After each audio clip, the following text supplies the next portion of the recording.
And it looks like we are going free. It's good to see you all. We have a small gathering here today to go free. I had an opportunity, so I figured we would jump on and do some educating, some edifying. If you all could please, it's good to see you all. I see Ryan Manley has already been very active in the chat. European Spirit is there as well. Good to see you both. If you both could, and anybody else who may be watching at the moment, if you could, please. There's Phoenix Fire. Great to see you with us.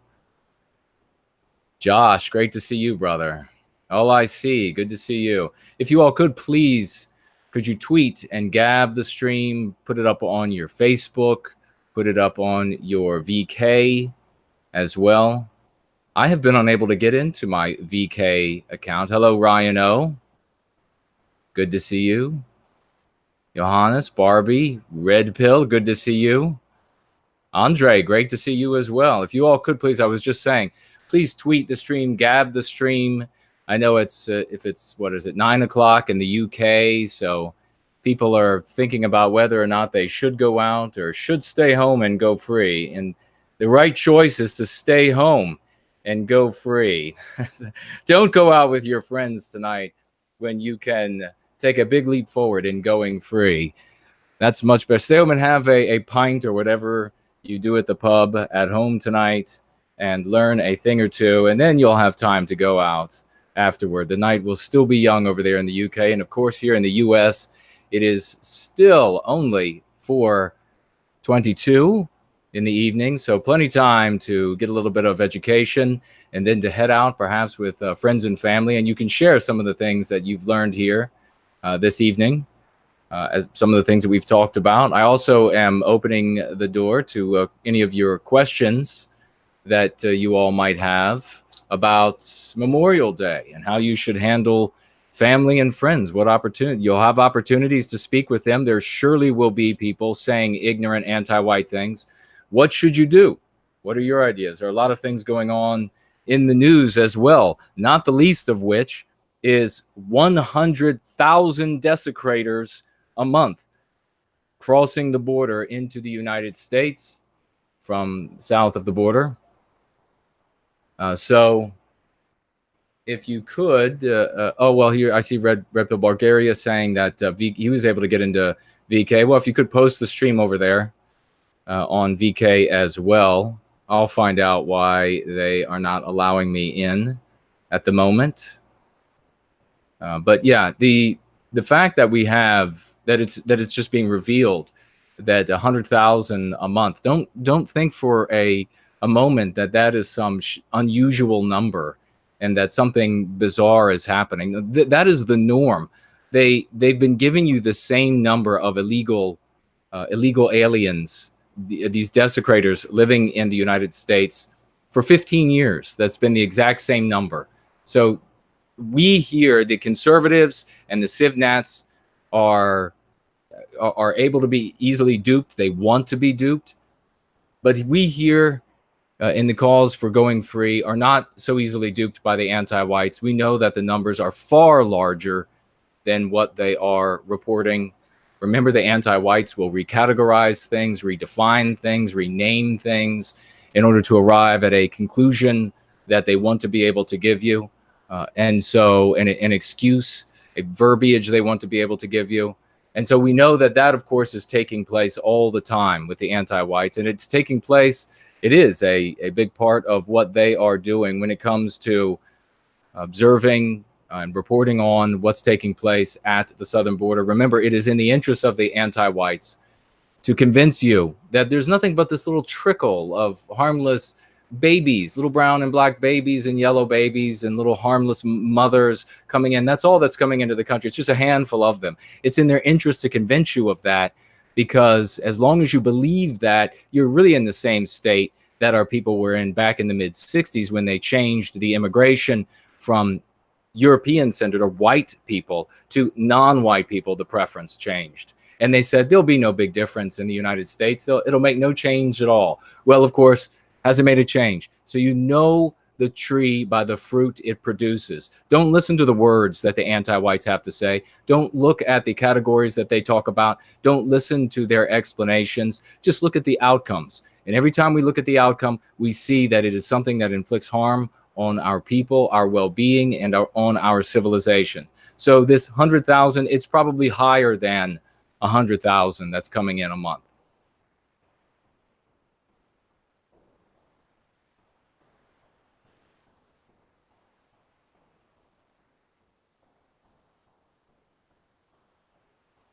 So if you could, please, once again, if you haven't, please like the stream.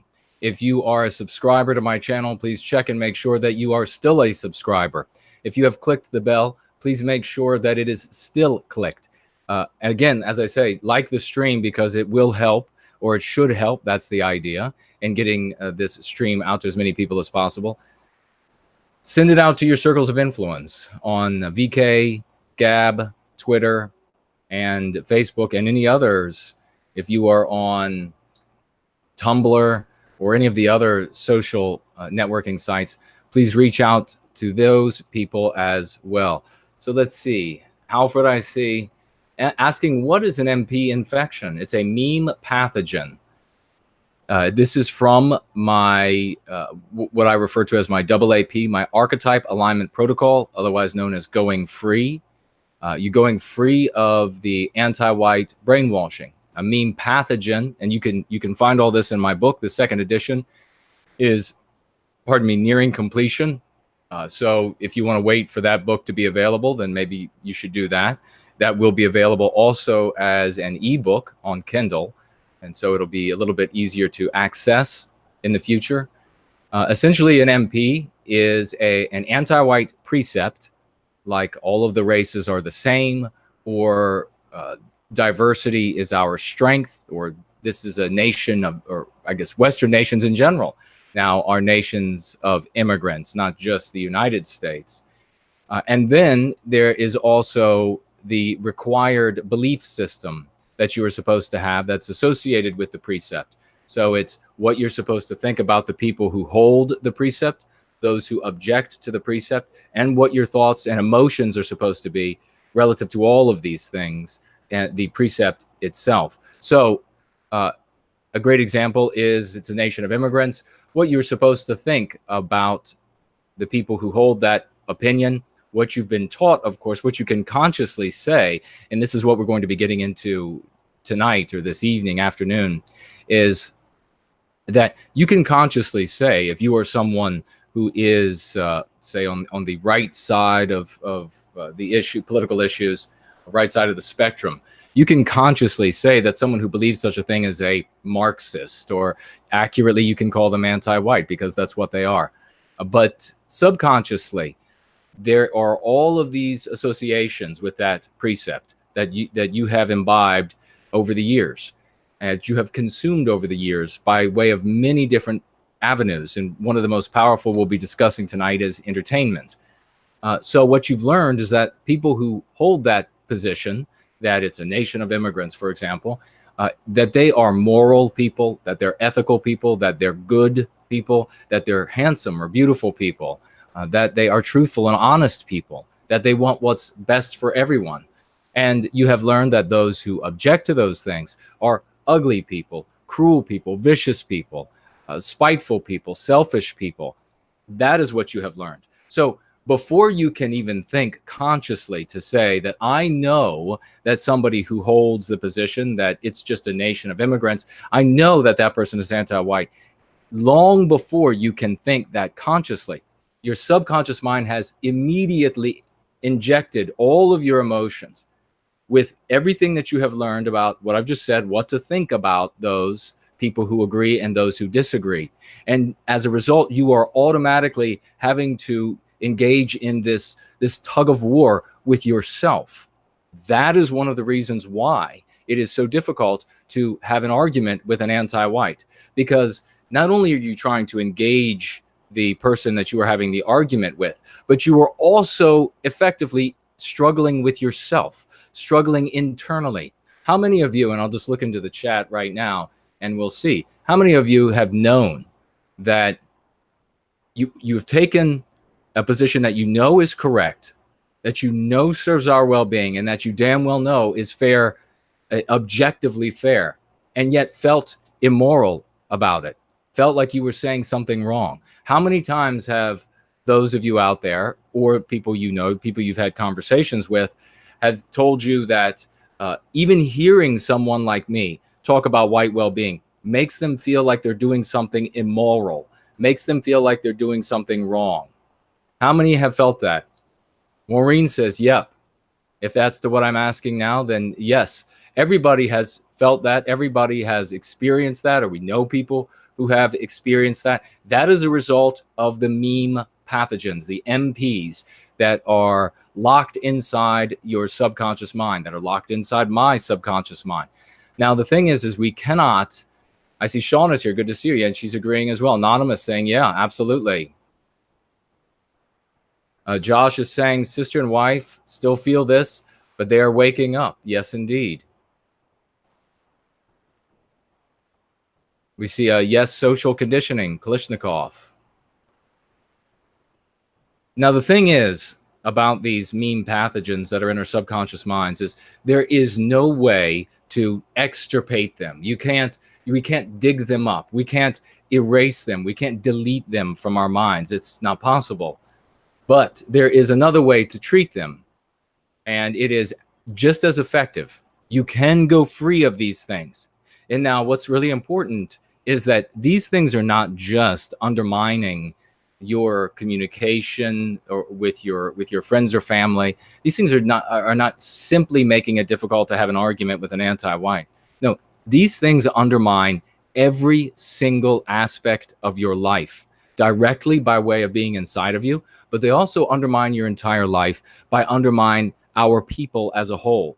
It reduces all of your potential. It reduces your physical potential, it reduces your mental potential, and it reduces your spiritual potential. And it does that by way of limiting what you are able to think, by inflicting stress on you, which, as we know, stress in and of itself can cause disease, but it most certainly exacerbates disease. So there's no way that you can hold a thought in your mind that your people, and therefore you, because you come from them, are evil in some way, and not have that undermine who you are, not have that undermine what you are capable of achieving, not have that truncate what you see as your potential. And if you can't even see your potential, do you think you could ever accomplish it? Absolutely not. You have to see that you are glorious, that you are from a glorious people. You have to be able to see that mountaintop in order to reach for it. If you can't even see it, if you don't even know it's there, there is no way you can ever achieve it. Does that make sense? David Blue, super chatting, $2 Australian. Thank you very much, my good friend. Now, a note to everyone who's watching. We've had a bunch of people come on since I started talking about these things. And Nation Pride, Northern Pride, says wise words, brother. Thank you very much for that. Phoenix Fire writing, they have created dis-ease. Yes, they have, indeed. Resurrection Jose, you're either on a marathon or run on a roll with these back-to-back live streams. Thank you very much, good sir. Everyone who has showed up since we started this conversation today, this going free, which is what we do here. We don't just share news. That's not what No White Guilt is all about. That's not what Jared George and the Great Order is all about. This is not just about sharing news. It's not just about what's going on today. It's not just about the next or the current shocking thing that's taking place in this city or in that country. And aren't you so shocked? And can't I say it in a way that is so entertaining for you? That's not what this is about. Nor is it about just reaching into the past and grabbing some arcane piece of information and then bringing it forward and saying, look at this arcane piece of information, and isn't this insightful, this thing? Doesn't it demonstrate beauty or intelligence? Those things are fine. Those things are strong and wonderful in and of themselves. But the work we do here for white well-being, The work we do here about going free is about improving you. It's about making you stronger, making you better, and therefore making our community better. And we make our community better, and we engender a people out of this race of people so that we have safer, happier, more productive lives. Because make no mistake, your well-being is utterly dependent on the well-being of our people. We need to go free as individuals. And then as we begin to go free as a community, we create a people out of this race of white people. All we need is a fraction, and we will recapture our destiny. Elaine Sabatino just super chatted. I have to go to work, but I'll be here in spirit. Well, thank you very much, Elaine, for the $2 super chat. And we will look for you in the threads in the replay. Thank you very much. Everybody, in Elaine, before you go, if you could, tweet the stream, gab the stream, post it up on Facebook, post it up on VK, post it up on Tumblr, or whatever other social networking site you may be on. Let people know that they can go free by coming here. They're going to learn some valuable information that will improve their lives, not just entertain them, not just be another entertaining live stream like is one right after the other, or just one more flaccid analysis of what's going on in our world. And like I've talked before, all of these discussions about how we're going to have this sort of beauty in the future, or arguing over what the economy will look like in the future, or what the government will look like in the future, is absurd. It's a total waste of time. I want you to be able to go to those barbecues this weekend and win those conversations. I want you to be able to go to those barbecues this weekend for Memorial Day if you're in the United States, or wherever you are in the Western world, when you get together with your friends and family, and particularly on those days when you observe the life lost for your nation. Those proud, mostly men, some women as well, who marched off to war and gave their lives, gave their dignity, losing limbs, losing so much of who they are by the things they have to witness in war, their lives utterly ruined. And for what? How do we properly observe them? I want you to go to these conversations. And if it's with an anti-white, I want you to destroy the anti-white. And if it's not with an anti-white, I want you to bring those people to the cause of white well-being and help them to go free, help them begin down this path. Because we don't have time for silly campaign slogans. We don't have time for another flag. We don't have time to just simply discuss. And I know these people get tens of thousands, scores of thousands of subscribers so that people can hear about the next outrage. That's what conservatives do. All right, folks? That's what civnats do. They want to hear about the next outrage and then just shake their heads and go home. That's not what we do here. We make changes. Your life matters, and you are going to make it matter by getting involved in white well-being, by participating in this grand white awakening of our people, by participating in the Western Sunrise. That is this 2019. So let's see what we have here. Now, remember, if you want me to, you can feel free to make comments in the chat, and I will be glancing, and hopefully I will catch them. If you want to up the chances that I will see the comments, then tag me in the comment section. And if you absolutely want your comments to be read, you can super chat, and you can super chat here on YouTube, or you can super chat by way of the familiar alternative. Now, I didn't have time to put it up in the description today because I was just jumped on. I had some opportunity to do this, and I figured there's nothing better to do with my time, the little bit of time that I can have to myself, than to get to you all and make a difference in white well-being. So if you want to super chat by way of the familiar alternative, then look over to one of my other streams and go down into the description, and you will see the familiar alternative there. And maybe if we could, I see Spartan Warrior Queen is here. Good to see you. Jennifer is here. Great to see you as well. Iron, yes, good to see you. A lot of good people. Yeah, if Spartan Warrior Queen or Phoenix Fire maybe could just once, don't do it more than once, but post the familiar alternative for super chatting in the description, and then we can just tell folks to go to one of the old videos, to look down into the description for the familiar alternative if they want to super chat by way of that means. We don't want to bring too much attention to it because the anti-whites are always at work. And I mentioned at the beginning of the stream, I am unable to log into my VK account. I don't know if it has anything to do with the content that I've been putting up there. It probably doesn't. It probably does not. But it is just another thing that continues to vex those of us who care about white well-being.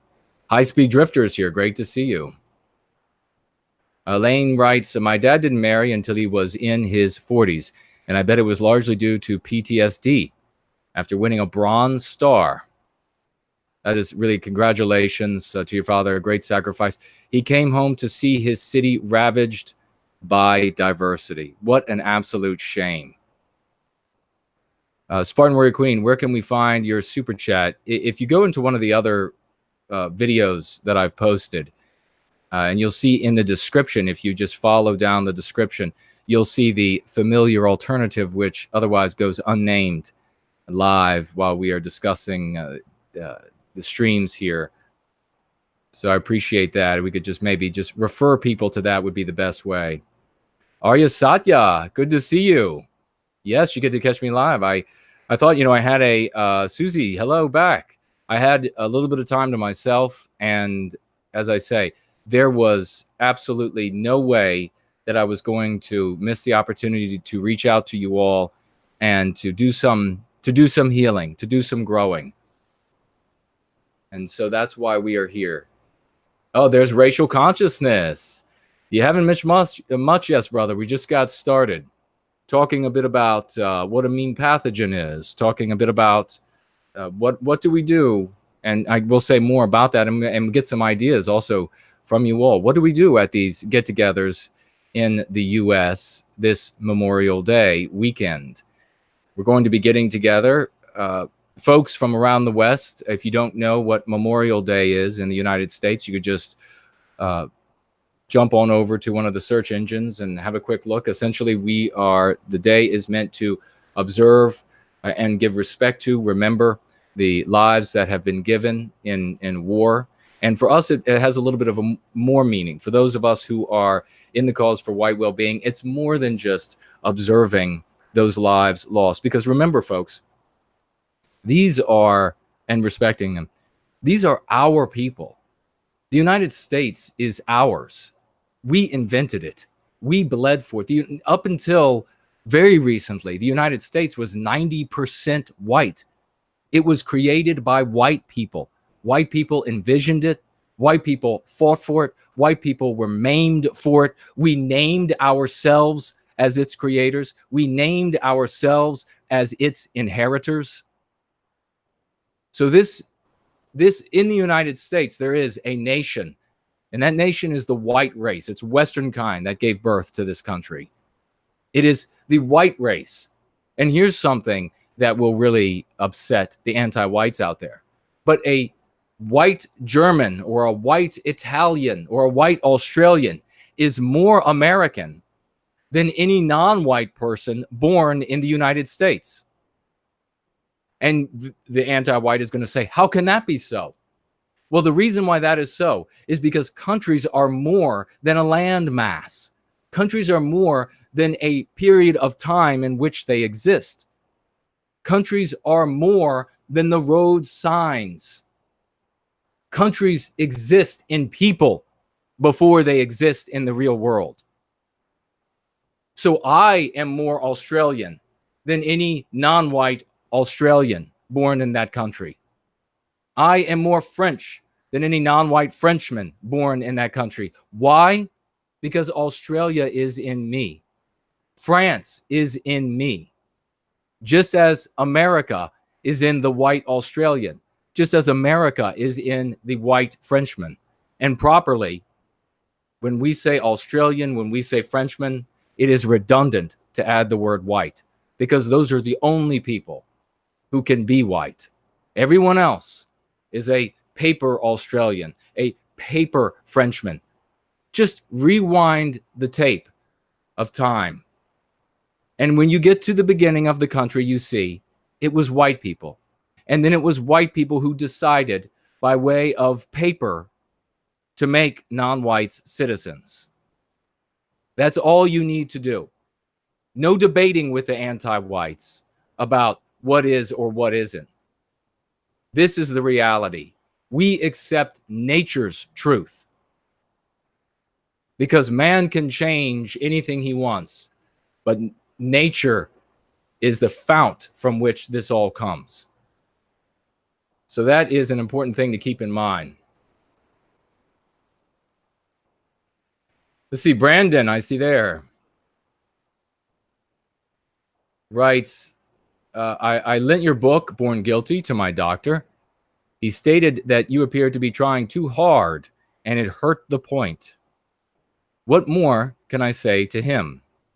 Well, you can ask him to write his own book to defend white well-being.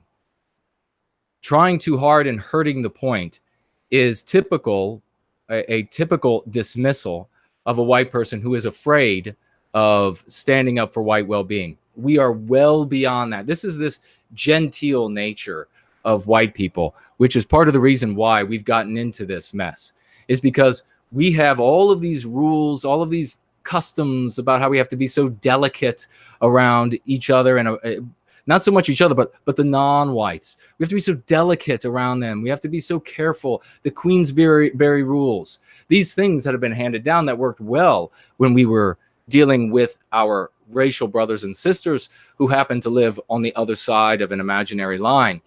But these things are now antiquated. They're now outdated. They're outmoded. They don't work anymore. They have failed for the past century. Your doctor needs to step up to the plate, come up to the times, get some balls is what he needs to do. I believe that, yes, you said he. So he needs to get some balls. He needs to get a backbone. The point is not hurt by putting your finger on exactly what is wrong. His argument is the conservative argument, which is you have to talk around the issue. You can never talk about the issue because it's too delicate. Some people might get offended. Well, who gives a damn is what I have to say. They should get offended if they're anti-white. They should be unnerved if they're anti-white. And if they're vague, if they are an NPC, then they need to be awakened. And what awakens people? When you want to wake somebody up, how do you wake them? Do you tiptoe around them? Do you make sure to just speak in hushed tones? No, you call their name out loud. That is how you wake somebody up. You know how you wake you up in the service? They kick a metal trash can down, empty metal trash can down the center of the corridor. You make noise. Did the anti-whites hurt their point and make no ground by being overly delicate? So this is typical of a conservative. This is typical of a professional who is afraid of losing his license. This is the typical behavior of somebody who is otherwise a cuck. So, but the point is that good for you for having shared that truth with him, shared those realities with him, because maybe now he will grow a backbone. And maybe the only thing you need to say to him is, you know, doctor, you should not be I guess what word could you use that might not offend the guy? You should be a little less. You should be a little bit more indelicate. You should stop being so delicate. The hour is late. When will it be? Is it late enough in South Africa? You know, I hazard to guess that your doctor would probably say, well, if you were in South Africa, the point is hurt by talking too directly about the issue. Meanwhile, little white girls are getting gang raped by these animals. So if you haven't already, please tweet, gab, jump on over to Facebook, jump on over to VK.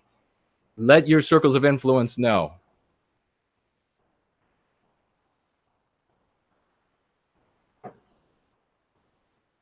Let me send out my own Tweet and Gab. I have them ready, so all I got to do is that.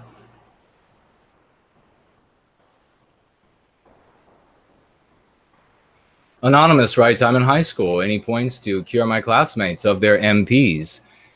If you think I should use different stratagems for male and female, please specify the differences as well. And it looks like, I don't know, Elaine is responding to somebody else. There you go, Spartan Warrior Queen, you found it. Perfect. Thank you very much. So yeah, you can use that familiar alternative, or you can jump on over or just use the normal super chat means right here on YouTube. So Anonymous is asking about being in high school and what sort of points could he or she use for his or her classmates when it comes to MPs. Well, it's really going to depend on the particular MP. Do you have the book Go Free? If not, go ahead and wait until the second edition is available, because in the second edition, I am providing a slew of meme curatives that you can use when you are trying to convert people, when you are trying to bring them to white well-being. For example, one of the things that is used against us, and this speaks exactly to what we were talking about with Brandon's doctor saying that hurt the point by putting my finger on the nerve of the issue. And that is that the point of anger.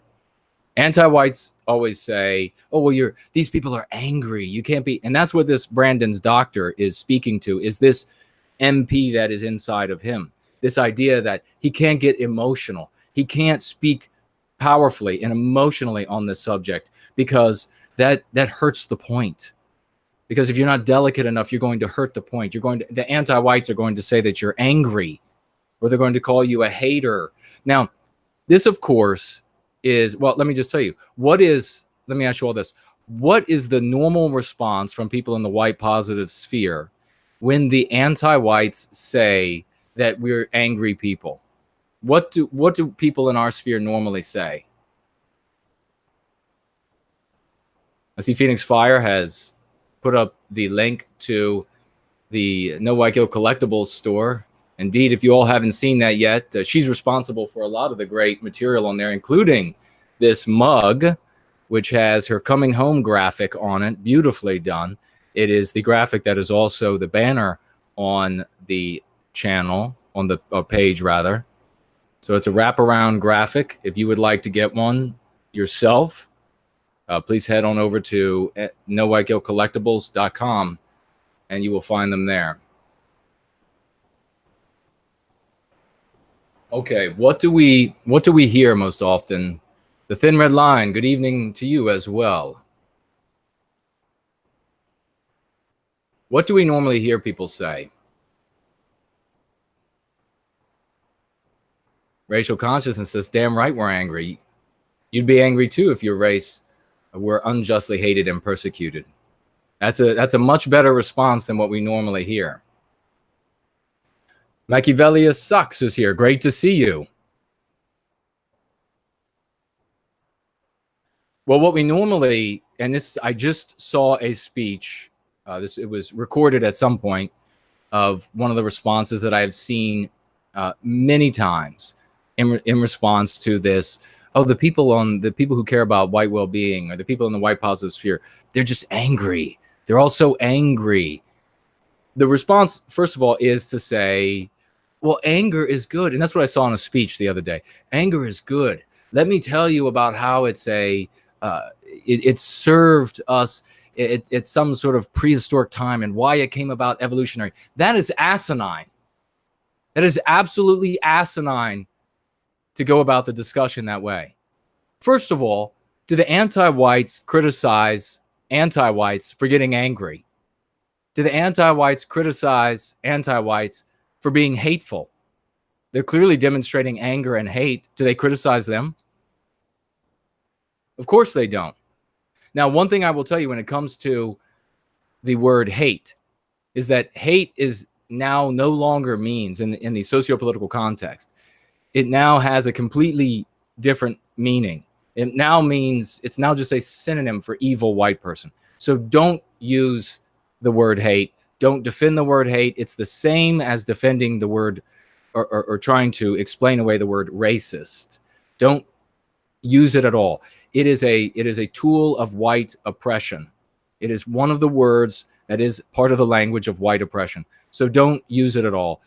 Every time they say hate, switch the word into anger. Refuse to use the word hate, just as you refuse to use the word racist. Instead, flip it to anger. And this response is this, the MC, the meme curative, when the anti-white says, you're just angry. And so this might work for you, Anonymous, where you're dealing with some classmates and they might say, oh, well, you're so angry. Everybody who cares about the white race is just angry. Just respond to them by saying that anger is a virtue when it protects the innocent. Anger is a virtue when it protects the innocent. And then you watch, come back to me after you have these conversations, come back to me and let me know what happened, because I already know what's going to happen. The anti-white is going to be back on their heels with that conversation. They're not going to be able to tell you that it is not right to be angry to protect the innocent. Do you see how that's genius? Do you see how you win that conversation? Anger is a virtue when it protects the innocent. Let them try to tell you that anything should be restrained when you protect the innocent. You have that conversation. Anonymous, try that. I'm sure you've heard it with classmates. This MP, that you're all just angry. You care about white people. You're just angry. You have that conversation, come back and let me know how that works. Shauna says she loves it. JD, anger is a virtue and it protects the innocent, quotes it. Amen. Jay Finn writes, you're a legend, Jason. No, thank you. You all are legends. We all are legends. Rest assured, ladies and gentlemen, we are all of us who give of our time, ourselves, our money, our intelligence, our education to white well-being are going to be remembered as legends. Everyone else that's out there today, all of these other white people who couldn't bother themselves to pull themselves away from their video games or from the shopping mall or the sporting event, all of them, none of them will be remembered. And worse, not only will they not be remembered, but the white people who live and who come after us, who have to rebuild everything that has been destroyed, but that we, folks like you and I, were able to provide them with those fertile seed beds in which they could rebuild. They are going to piss on the graves of all of these other white people who didn't give a damn about them and their lives. They will piss on every one of their graves. Every one of their statues, every one of their names are going to be torn out of the books. They'll remember them. And when they do, it will be with disgust and hatred. But to us, they will throw the laurel of victory around our necks. Our names will be the ones that they remember. Our lives. And it doesn't have to be a societal wide remembrance. You can be remembered through your lineage. You can be that great-great-grandfather who fought for white well-being, grandfather thus and such, and your image goes up on the wall in their home. Now that is something that gives me chills. That's something that I would feel absolute honor to be able to be that face on the wall in that family generations from now. He did all that he could. That's how I want to be remembered. How do you want to be remembered, if at all? Anger is a virtue when it protects the innocent. I want you to have that. I want you to use that MC, meme curative, when you go out and have conversations online, in person. So let's get into some of this now. How are we doing? All right.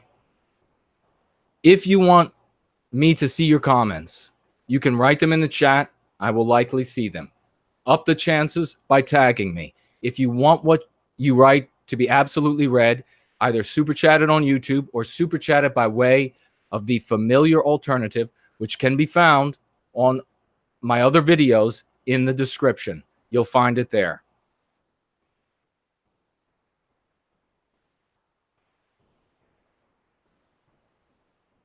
And Spartan Warrior Queen just noted it.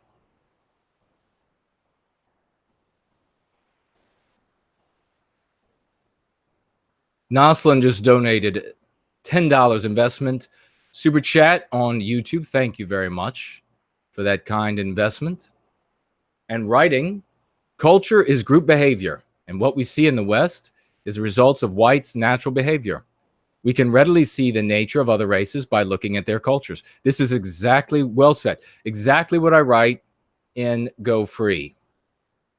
And folks, if you haven't picked up Go Free yet, just hold off for another month and you'll be able to get the second edition. It's also going to be on Kindle. And there's Concerned World Citizen. Great to see you as well, brother. We will have our conversation. We'll make it happen. We've missed each other a couple times trying to get together to have a conversation. So he's doing good work putting together a multiple video set. So let's see. What else do we have going on here? So, yes, you can super chat here. Thank you very much for that $10 investment. High Speed Drifter asking, are we close to having an ADL organization for whites yet? Absolutely not. We need a ton more money, and if we don't get that kind of money, which means we need to appeal to the wealthy, or the wealthy need to get us money in secret so that they won't be identified. And because if they're identified, they'll be shut down. So regrettably, we are nowhere close to having such an organization. It requires a lot of money to make it happen. Arya Satya writing, anger is a virtue and it protects the innocent. Amen. You all use that now. Go out into the world. I cannot tell you, when I have these, when I come up with these meme curatives, and I also, if there are other such curatives out there that work, I adopt them right away and employ them for white well-being. When I use these and I have this huge success, and then in my conversations, and then I pass it on to people, and they come back to me with their stories of success, it is so gratifying. It is like a bouquet that just blossoms every time people come back to me. Don't be afraid of using these things. That's one of the biggest things that stops people, is that they're afraid to use them. And there's two reasons why they're afraid to use them. One seems obvious and one seems counterintuitive, and it is yet nonetheless the truth. And that is, one, they're afraid to use them because they think they won't work. That's understandable. Two, they're afraid to use them because they think they will work.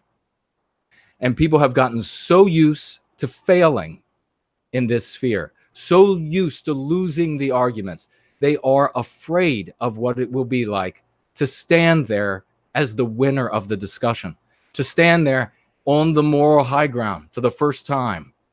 What's that going to be like? It scares a lot of people. And they come back and they say to me, I was afraid to use X, Y, or Z, and then I finally did, and you won't believe what happened. I do believe what happened, because it works. Let's use these things. Let's bring these people in. Right? When the second edition of Go Free comes out, we need to go wild with spreading this info. Absolutely wild with it. So we just had Dresden super chatting $5 by way of the familiar alternative. Thank you very much for that kind investment. You're the kind of perfectly integrated person we need for our people. The right balance of brawn and brain.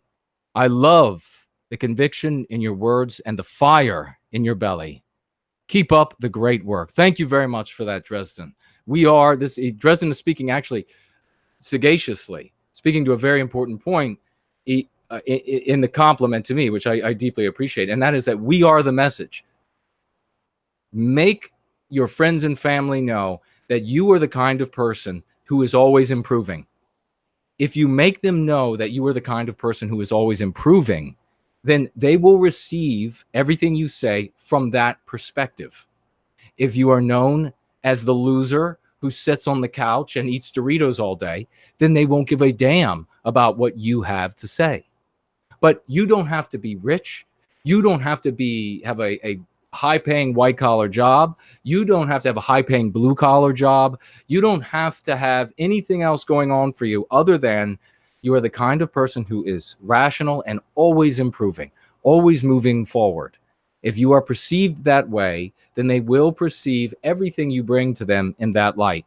If that makes sense, then make sure that your friends and family know that you are that kind of person. You don't need to become an expert at everything. You just have to be always improving. And now that doesn't mean also that you get into this Jordan Peterson spinning circle nonsense where it's just all about self-improvement and you never do anything in the world. That is not what this is about. No, you can learn a little bit about X, learn a little bit about Y, educate yourself on the broad knowledge of B, whatever it might be, so that you will be improved as a person. Work out, eat a little bit better, press your clothing, and then make that's your billboard. Make that the message that people see, so that when you go up and you say, anger is a virtue and it protects the innocent, it's not the guy sitting on the couch with the Dorito stains on his shirt, or the woman who is covered in pet fur, right? It's coming from someone who is mature, who is honest, who's put together at any level of wealth, at any level of professional achievement. You are the person who's put together. Amanda Scott, super chatting 10 pounds. Thank you so much. Thank you for being here. Just finished Born Guilty. I loved it. Now I know where you learned those fighting skills. I'm afraid so. And thank you very much for the kind super chat. Amanda is speaking to the fact that the anti-whites of various races attacked me physically as well as with words. And I had to defend myself physically and never lost a fight. NPC 162 super chatting with $9.99. What is your organization plan? I have middle-class boomer friends who would donate to you instead of charity, but they are not wealthy and need the tax deductions. Can you form something for deduction? Yes, we can. That is actually, NPC, thank you very much for that. Thank you very much for bringing that to my attention.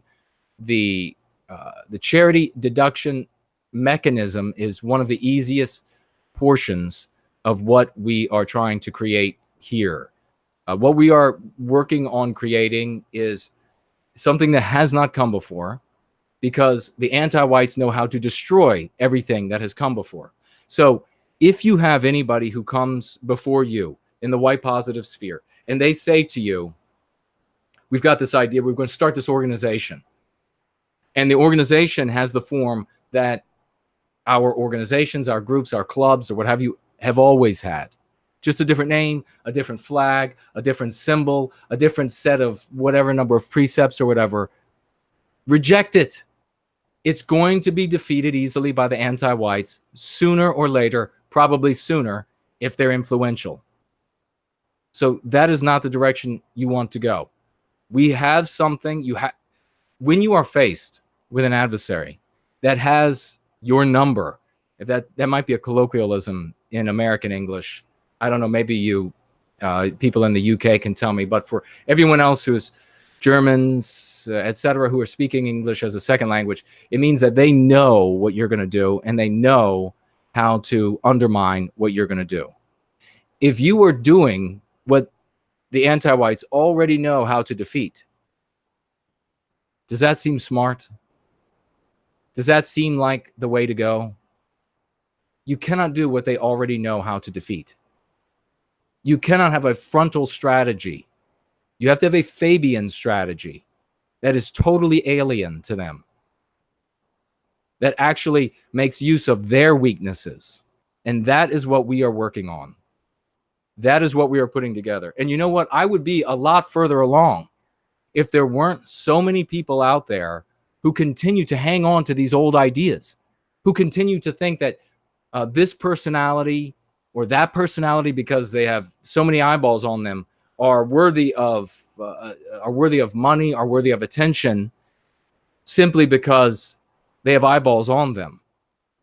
And so many people who are interested in this organization or that organization, which is no different than the others that have gone before, simply because they're used to those organizations. I would be much further along. So, when it comes to your friends out there, NPC or anybody else, and you want to help, if you have the financial means to help, if you have the education to be able to help with something like this, get on board, get on this train. It is time for us to do something different. We are running out of time. The hourglass is getting thin. Things are getting, in many ways, a lot worse for Western kind across the West. So we are not going to be able to continue to repeat the same old tired ideas. And we are not going to be able to elevate the same old tired personalities. Because, these people who would make a great clerk are not going to be the great champions that are going to be able to reach the people. Telling you the next shocking thing that happened in the news, who gives a damn? You need to be empowered. Bill O'Hora, super chatting $5. Thank you, good friend. Jason, when I win the Powerball, I'll finance you and Jared to go to the Scanza Forum and then make a tour of all European nations. Well, you might have to sneak me from one European nation to the next if they're already banning my content, which is something that's really important.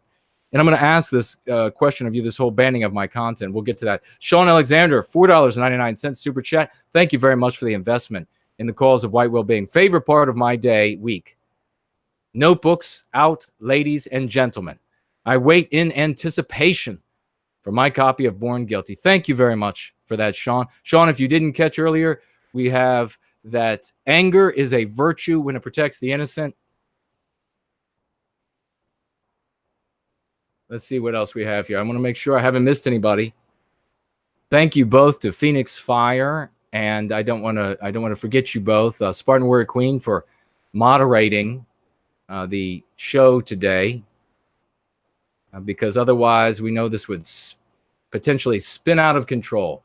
Ladies and gentlemen, we're going to march right into this. I would like you to like the stream. We only have 134 likes, it looks like, on my end. Like the stream, tweet, gab the stream, post it up on Facebook and on VK, wherever else. Give me 60 seconds. And while you do that, and I will be right back.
All right. Let's see if I missed anybody's comments, and we will roll. The first thing I'm going to just touch upon is Memorial Day. We're going to be getting into the main content shortly, which is the subconscious mind.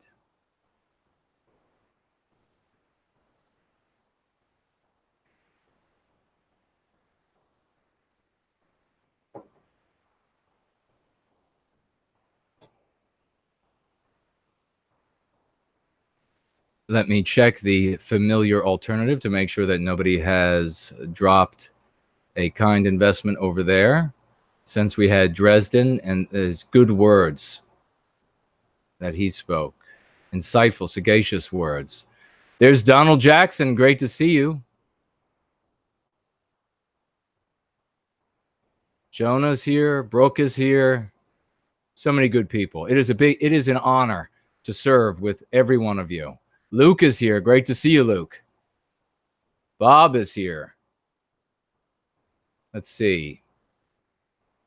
European Spirit asks, do you think combat sports like MMA is important for every white man nowadays? Yes. But you don't have to go overboard. And being a man is not just being able to fight. It does mean largely that you can, but or that you will. You don't have to be some fighting champion to be a man. So you don't have to go overboard. But as a male, to become a man, you should engage in some sort of physical contests like this, some struggle of wills. It doesn't have to be the punching in the face or the punching in the head. It doesn't have to be all of that. It can be pure wrestling. And that might be, although that can be very dangerous in and of itself, that might be a bit safer for some. So let's see. But I do encourage physical fitness. Racial consciousness, right? I've often been told how surprised people are by how positive and healthy I am in spite of being pro-white. My obvious response is, it's because I'm pro-white. Exactly. In fact, I've mentioned this before, and I mentioned this to you ladies, especially, that, well, to the men as well, but Luke writes, thank you. Great to see you as well, and the rest of the community. Absolutely. Luke is a fantastic member of our community. It's great to have you here, Luke. So let's see. What I wanted to say was, there's something that unleashes something perhaps genetically inside of a human being when you embrace the reality of our struggle.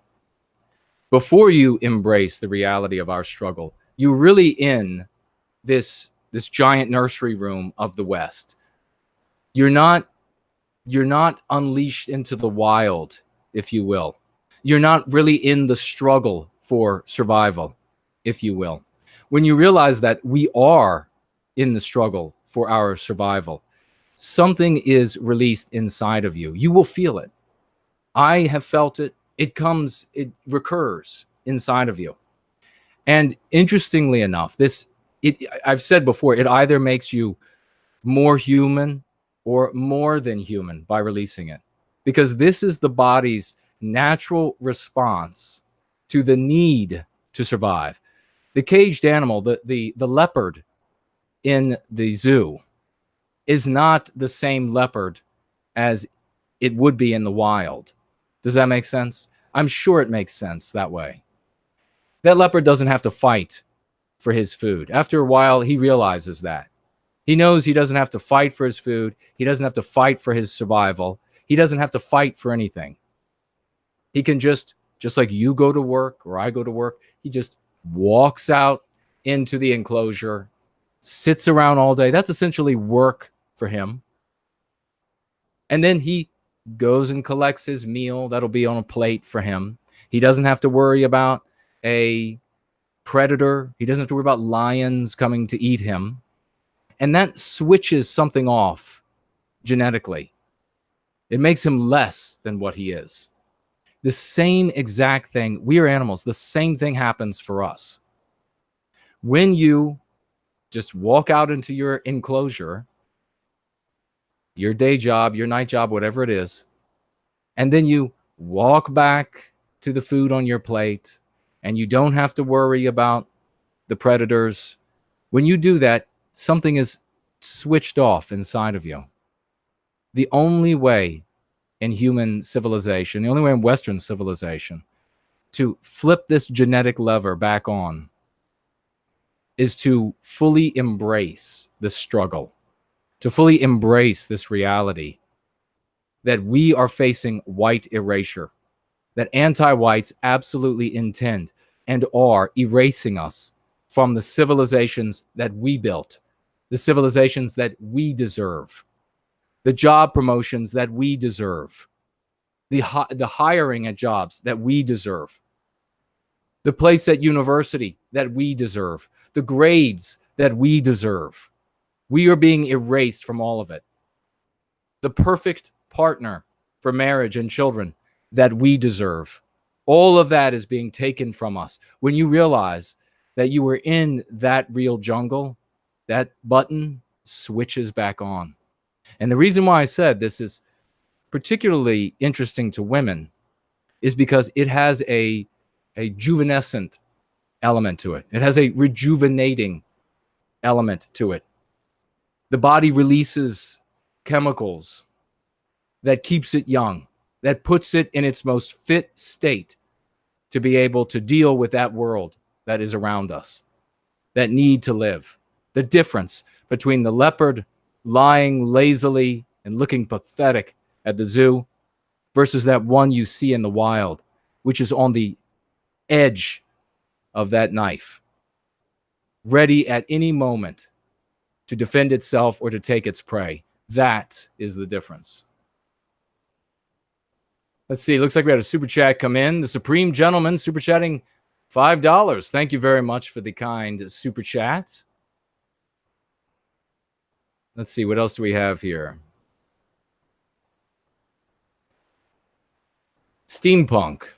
How can we get enough people interested in bringing back traditional values and our culture? I hope to share this with today's generation. We have been told we have no culture. Well, indeed, that is a perfect example of a meme pathogen, an MP. So there are many ways to address that. And I would say if you don't have, and I got to get into the content we have here today or we're never going to get done. And perhaps I'll be able to speak to that as we work through the content. But hello, Tina. Good to see you from Finland. But if you have not purchased Go Free, wait until the second edition is almost done. Wait until that's done. You'll be able to get it as an ebook as well. So it'll be a little easier to obtain, a little cheaper. And I provide a lot of meme curatives in the second edition. So these are the sorts of things that you can share with people to help bring them around, particularly young people. Because if you have access to our young, whether they are your children or whether you are a teacher at a school or whether they are your nieces and nephews or grandchildren, whatever they are, you need to begin inoculating them against these meme pathogens. And you do that with the meme curatives. If you tell them this idea, and I don't have time to get into it, but maybe we can in another. There's Laurel. Good to see you, Laurel. Maybe we can in another Going Free stream because it's important. But this idea that the youth always rebel is nonsense. There is nothing sane to this idea that the youth always want to burn their parents to the ground and burn everything to the ground that came before. If you want the evidence of that, you just watch as all of these generations should have rejected anti-white ideology by now because all of our parents had embraced it. This idea that the youth always rebel is another meme pathogen that the anti-whites gave you so that you would accept that your children, that your white children, were just going to naturally want to destroy your civilization. There's nothing natural about that at all. And it was foolish that our people believed it. If you tell the children what they're going to see from the anti-whites, and then they go out there and see it, they don't think my parents, my grandparent, my uncle, my aunt, my teacher, they're just liars. They just don't want their corrupt system to be burnt down. No, they think you are God. They think you have some omniscience. You predicted exactly what the anti-whites, they trust you more as a result. It is not natural for the youth to destroy what came before. We would have long since destroyed anti-whiteism if that was true. How many of us born in the 80s would want to destroy the parents from the 70s for Christ's sake? I mean, let's just open our eyes. Let's go free.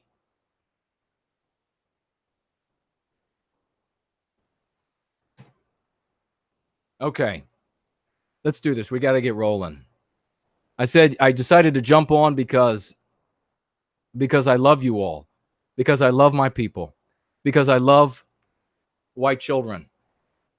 I had a little bit of time to myself, and I thought, I'm going to jump on, and we're going to have a going free stream, and we're going to educate some people, and we're going to go out into the world this weekend empowered. I ended up not having the time that I had hoped I was going to be able to have. So I got this opportunity, and we're going to make it happen. We have I don't know if this is actually a super chat. I don't see any name associated with it. It's just $1. And it says there's no message. So if that was you, whoever you are, then I thank you very much for the $1 investment in the cause for white well-being.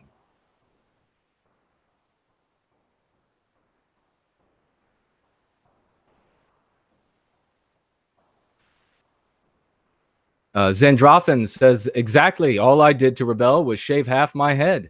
I'm blushing in embarrassment now. Yeah, there's no reason. If anything, the only thing that the youth want to do. Brandon says, time to address boomer hate. Look, let me real quickly say, the only thing the youth want to do, if there's anything natural, is to do better, is to climb up on the shoulders of their ancestors and one-up them. Not destroy what came before, but do better than what came before. That is the only thing. They want to emulate. The difference between imitate and emulate is that in emulation, you want to improve upon. The youth want to emulate their ancestors, not destroy them. If you teach them to love their people, if you teach them to love our history, they're going to look on that history and they're going to say, I see what Shakespeare did. I'm going to try to one-up him. I'm going to try to do even better than Shakespeare. I'm going to try to do better than Max Planck. I'm going to try to do better than Galileo. Not I'm going to destroy everything that came before and came from my people because they were so evil. I mean, good God, how does that make any sense? Sometimes, I swear, at least when let me just, we'll talk about the boomers.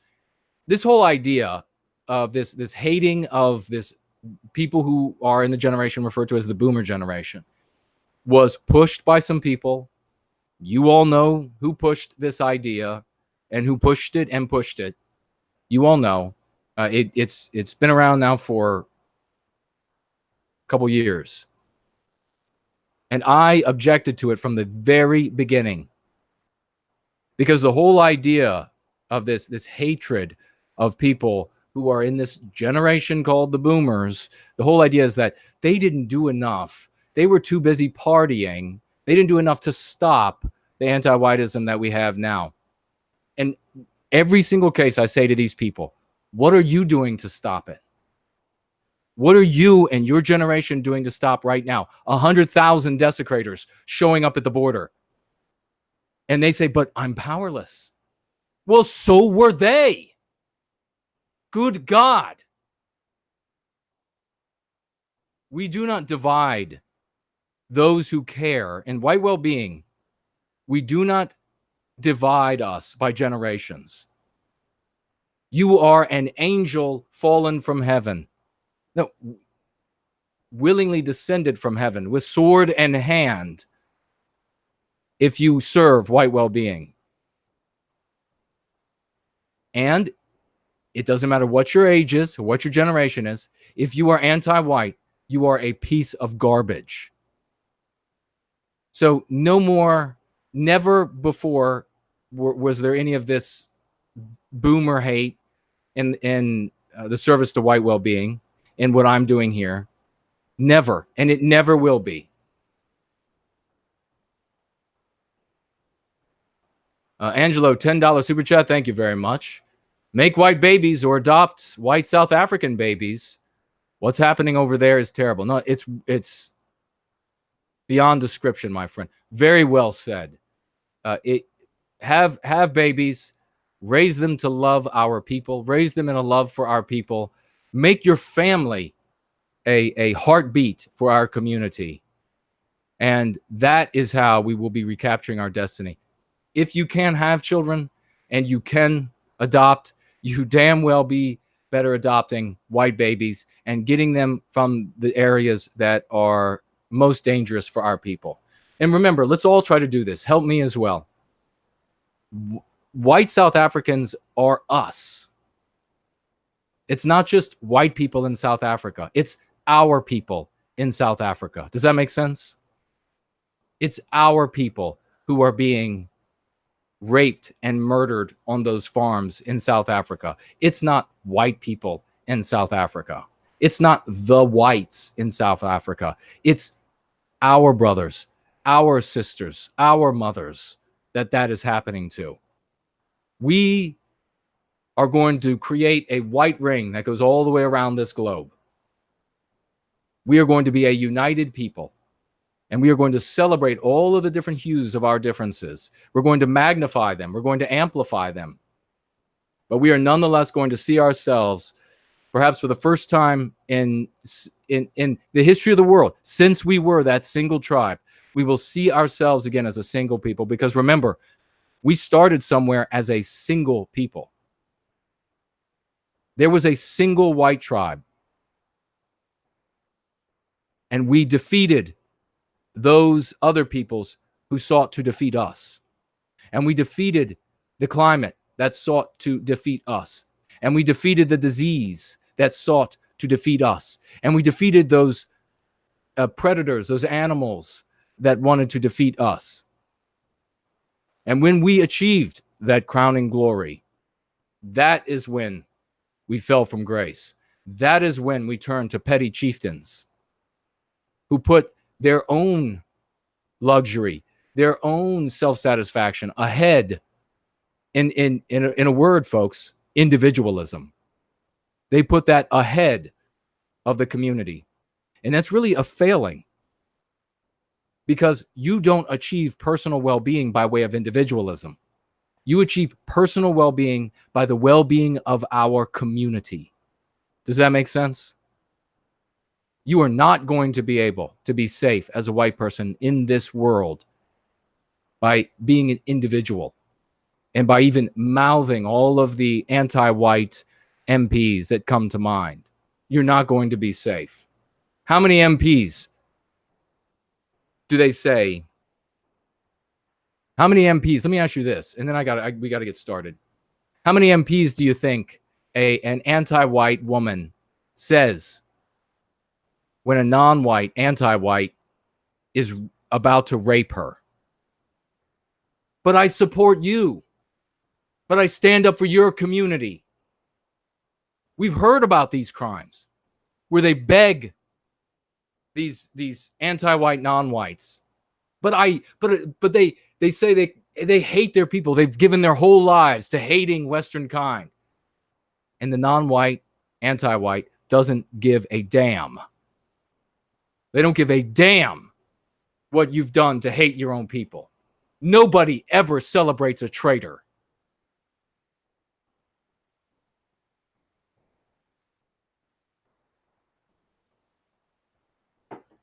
All right, Jerry's super chats with $5. Proud to be a straight white man. Thank you very much.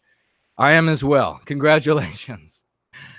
And thank you for your kind investment in the cause for white well-being.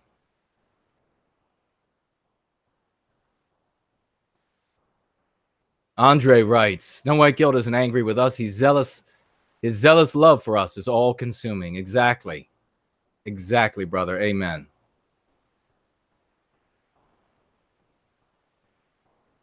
Laurel makes a brilliant point.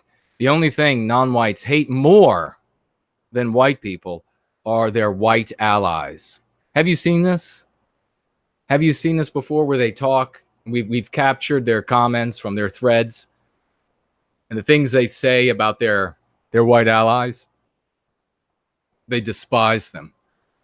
Every healthy person despises a traitor.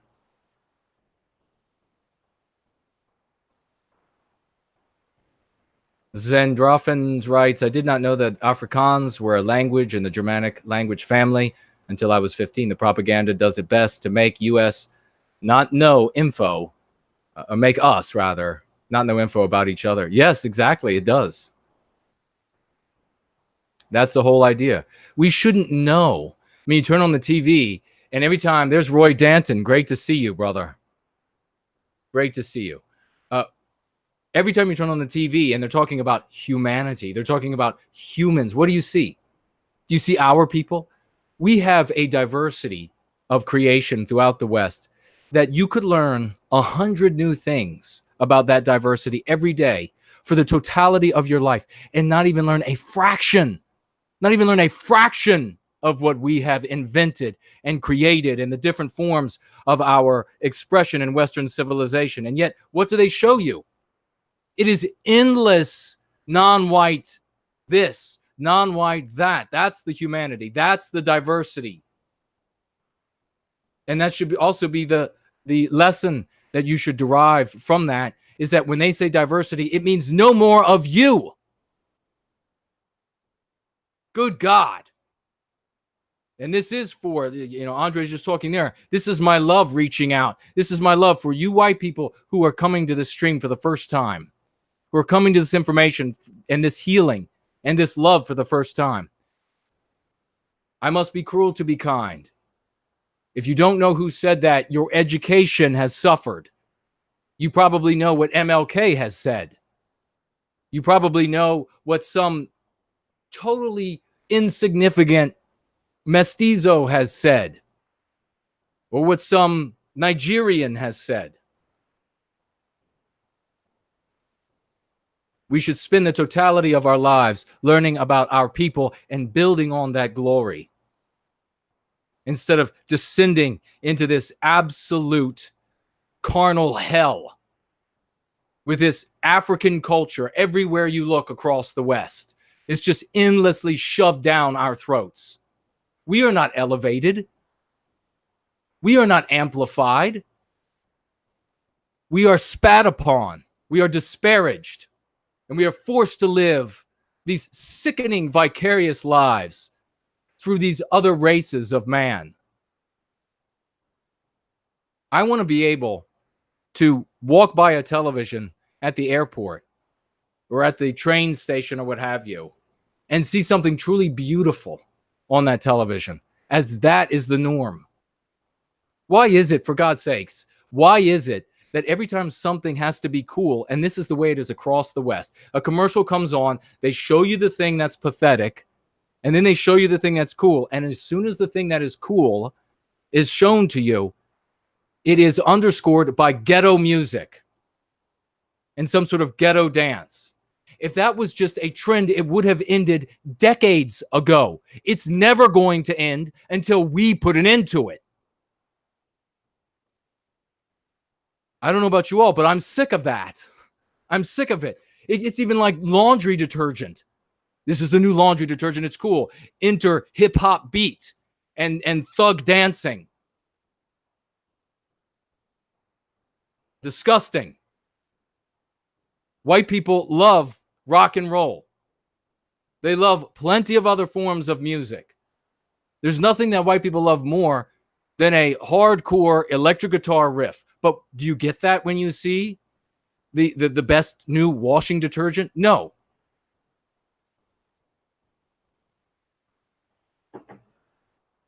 All right, let me see if we have any super chats by way of the familiar alternative. Spartan Warrior Queen points out ballet versus twerking. Yeah, exactly. No, and we can have sophisticated culture. There's Mary Moon, good to see you. There's Caesar, good to see you. We can have like the more sophisticated culture, swan ballet and this sort of thing. But our popular culture should represent us as well. And it doesn't. It represents thug culture, thug voices over the radio, thug voices over the television. It's just despicable. All right, Memorial Day. We remember and honor our fallen warriors, but most importantly, when we observe Memorial Day, what do we do in the cause for white well-being, ladies and gentlemen? When we remember, and this for people across the West, our brothers and sisters across the West, when you have your versions of Memorial Day and you remember your fallen warriors throughout the entire history of your countries, you remember those almost entirely proud young men, terrified young men who fought through that terror, and therefore we call them brave. When we remember them and we honor them, what else do we do in this sphere that is different from the rest of our countries?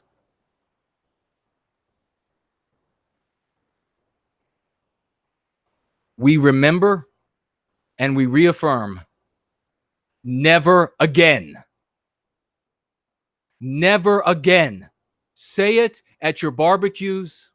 Say it at your get-togethers. Say it at the pub. Say it at the bar. Say it at the restaurant. Say it at the family meeting. Never again. That is what Memorial Day is about. Never will we fight again for interests and well-being other than our own. Never will we fight another white man or woman or kill another white man or woman who is not anti-white. Never again will we fight a war for the interests of some other racial group or some other country. And what do we say now in the U.S.? What can you say when you go to your barbecues this weekend? That's really going to unsettle those patriotic and conservative members of your family. And even the anti-whites in your family will be unsettled by this. No war with Iran for Israel. No war with Iran for Israel. That is the only country that will benefit from that war. No more white blood. No more emasculation. No more blindness. No more lost limbs.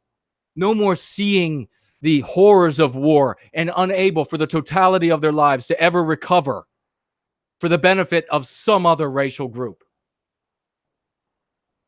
From now on, we serve our well-being. That is what Memorial Day means for us. First and foremost, we honor our fallen. We remember their sacrifices and their pain. But first, and most importantly, we say and we reaffirm, never again. Share that with your family so that when they ask why, you have an opportunity to tell them why. You have an opportunity to help them go free.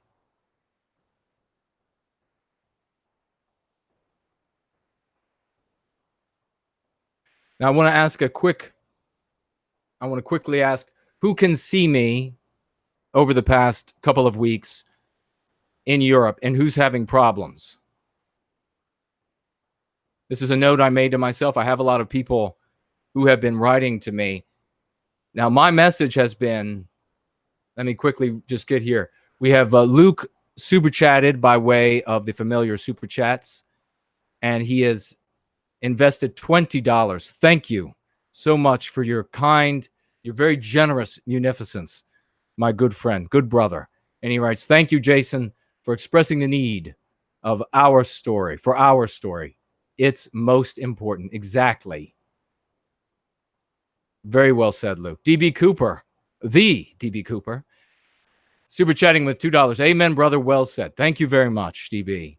Thank you for the kind investment. Midwestern Wanderer, $1.99 investment in the cause of white well-being. Never again. Beautifully said. Thank you very much for that, Midwestern Wanderer. Kind investment. Zendrafen writes, no trouble seeing you in Norway. Now, did you have any trouble seeing me in Norway? I think I saw Spartan Warrior Queen wrote it. She's using a VPN, seeing me just fine. Has anybody in Europe switched over to changing their location on YouTube and is able to see my content and streams? Did anybody have problems seeing the last TAP episode while it was live?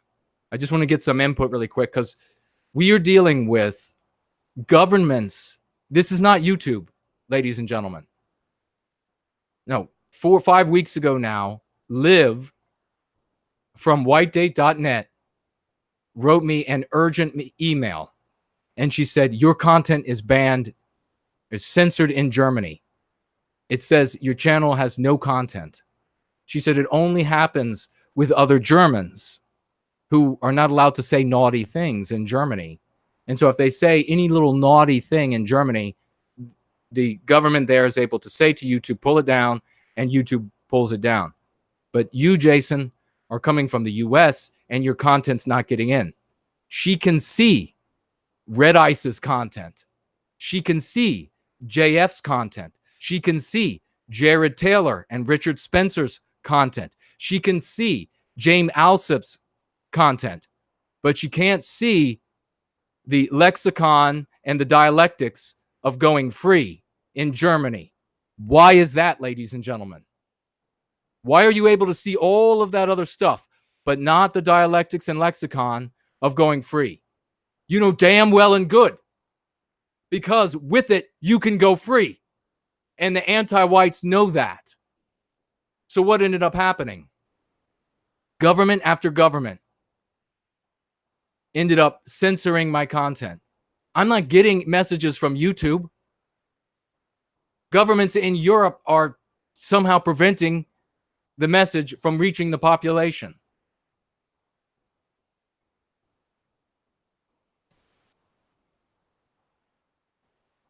The anti-whites know better than anybody what's going to harm and undermine what they are doing. Is that not the case? So if they know better than anyone else on planet Earth what is going to undermine what they're doing, and these are not the pink-haired anti-whites at YouTube, at this platform or that platform. These are the governments. If they're saying, no, don't let these people hear that lexicon and those dialectics, they're telling you that it works. They're telling you that they can tell it's going to undermine what they are poisoning you with. They're saying that's the antidote. Don't let it into our country.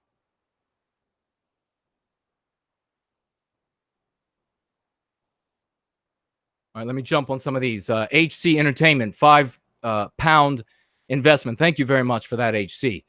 How can you not love this guy? 100% dedicated to the cause. Amen in return. Thank you very much for that kind investment. Sean Alexander, $4.99 back again. What is your opinion on, I don't know who that is. Is that somebody in what country? Recasting European paintings with African Americans in hip hop. Wow. I'm going to have to look this up. Thank you for the kind investment, and thank you for bringing my attention to this. It is just one grievous insult after another. Thank you very much, Sean. No, never heard of it. Oh my God, that is just so disgusting. MPC 162. Thank you again for coming back with another super chat. $9.99.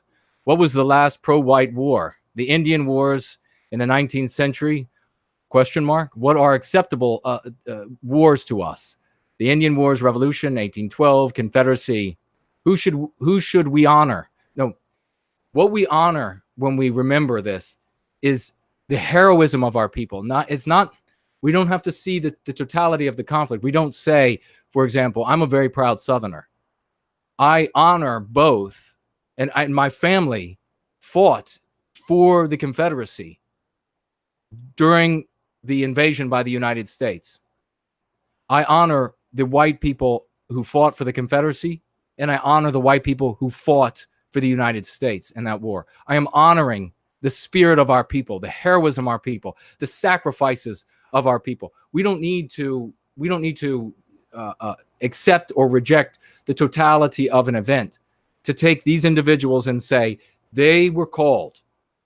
Now, they might have been misled, they might have been lied to, and we can acknowledge all of that, and we should. We should be mature enough to see the nuance, to be able to say, on this day, we remember that proud white men and boys answered the call to duty, and they went out there in their service to duty through their fear, through their pain, through their heartache, through their fear for what was going to happen to their family back home, through the fear that was going to happen to them and their comrades and their brothers, and then the anguish they suffered, the deaths of their families back home, the deaths of their comrades, seeing them die perhaps in their arms, seeing them in pieces. This we remember during Memorial Day. That is what we honor. We don't honor them because they marched under a certain flag, or because the call that they were answered to was just or unjust. We just remember their lives because they are what's valuable to us, not the bastards who led them into the machinery of war that chewed them up.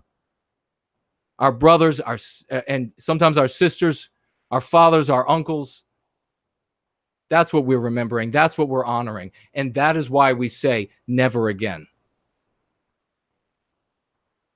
The Learned Goat super chatting $10. You are as good as it gets in the movement. I love the take on Paper Frenchman. Very true. Amen to that. And I thank you very much. You all are as good as, you all are better than everything else we see. I have been in the white positive sphere for many years, and I can speak authoritatively on this. You all are absolutely the best that there is. Not only are you the best in your families and in your communities, but you are the best in the white positive sphere. That is why the governments of Europe have taken note. That's why I take great pride in that. It is very meaningful to me. When I found out that they were censoring my content, that not the pink-haired loser or losers at the college, that if I was going to speak at a university and it would just be these little insignificant nothings that would defeat my appearance with a heckler's veto, or some purple-haired freak with genitals different from what they think they are at YouTube or something like this, thinking that my content needs to be banned and making that decision arbitrarily in their little loser of a cubicle, surrounded by pictures of Mao and the 50 cats they have as pets. That wouldn't give me any pride. What gives me pride is when powerful anti-whites decide we're not going to let our people see this info. All right, so I'm going to ask you all this. If you see comments, and again, thank you all for the kind investments in the cause of white well-being. If you have not, like the stream. If you subscribe to my channel, make sure you're still subscribed. If you have clicked the bell, make sure it's still clicked. If you have not tweeted, gabbed, posted to any of your social media platforms, please do so now. We're going to be talking about the subconscious and mean pathogens in just a moment. And we want as many people to see this and get their questions in on that issue as possible.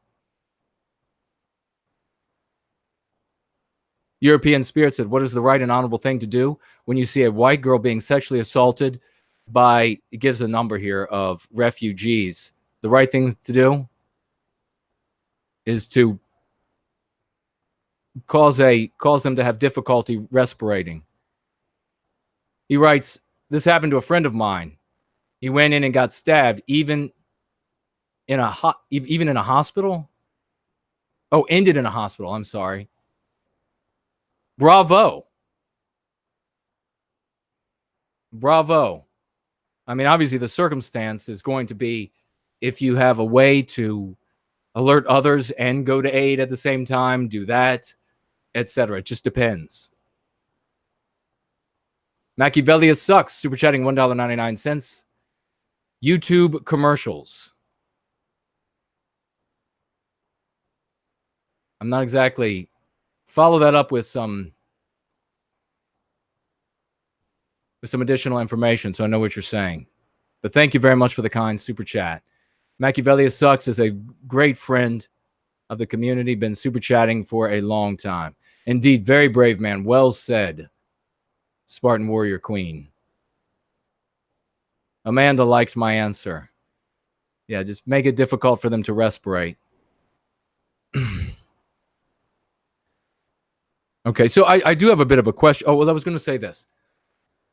When you all, because you all are going to come across people in the white positive sphere that you're going to read them writing that or hear them saying that they have an issue accessing my content. If they do, help them to find out how to get to it. In some European countries, they are still able to just change their location on YouTube and access the content. In others, they have to use a VPN. Now, if they don't know what a VPN is, or they don't know which one to choose, in my banner on my channel, which they will be able to see, there is a link, a clickable link to an article. I have I own no stock in any of these VPN companies. I use a VPN. I'm not even going to give its name because I'm not making money off of you. I want you all to find the content and go free as cheaply as you can.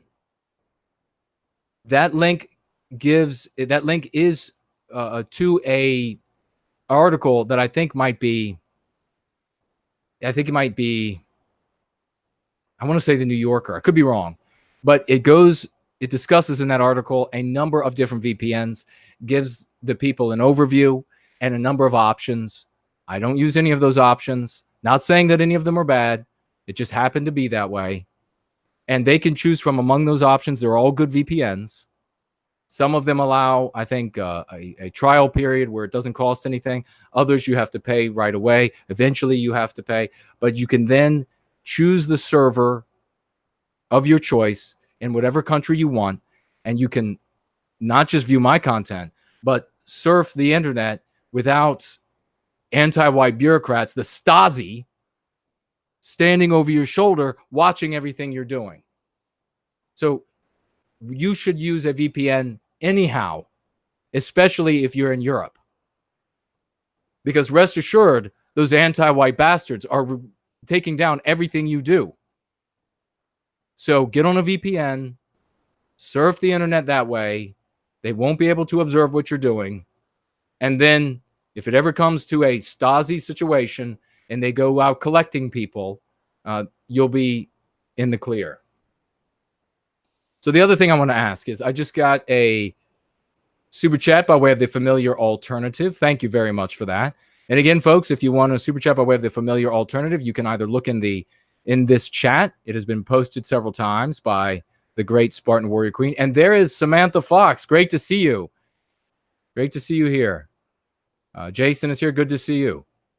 We have Bigot super chatting $14.88 by way of the familiar alternative. Writes, thank you, Jason. NWG is the best. Thank you, brother. Thank you for being here. That's a very kind investment in the cause. There's Leo. Great to see you. Colonel Sanders writing, America is Rome 2.0.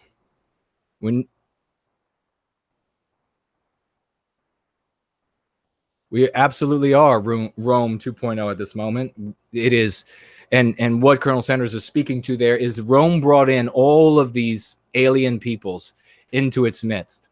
Principally, the most deleterious folks that they brought into Rome were the ones from the Middle East and further southeast, as you can imagine, and south of Rome. That was the death nail. Ultimately, you bring in these alien biospirits, and what you had before, once it's gone, there's no bringing back. Once it's gone, there's no perpetuation of Rome. Roy Danton, super chatting $4.99. I really like the last 2 episodes of TAP and the curative contagions that you gave. Well, thank you very much, Roy. I appreciate that. Great member of our community, rapidly growing community. Glad to see you here. Thank you for your munificence. So I ask you all to do that, to let people know. I also have the Johannes asking, will you talk about the origin of anti-whiteism? Yes, we're going to do a, might speak about, you ask here, the Brothers' Wars of 1 and 2. Obviously, we have to be careful because those who are actually in power are not allowed to be named, because then they demonstrate how little power they have by getting you kicked off of all of the social media networks that you are on, getting you thrown out of your bank. Of course, I was thrown off of Venmo, as you all might know. I've been kicked off numerous platforms, and I'll make my promise here again to the anti-whites. For every platform you get me thrown off of, I sign up to 2. And that promise stands. Everyone you get me kicked off of, I sign up to 2. You will only double my reach. So you better go find somebody else to pick on, because I'm not easy to push around.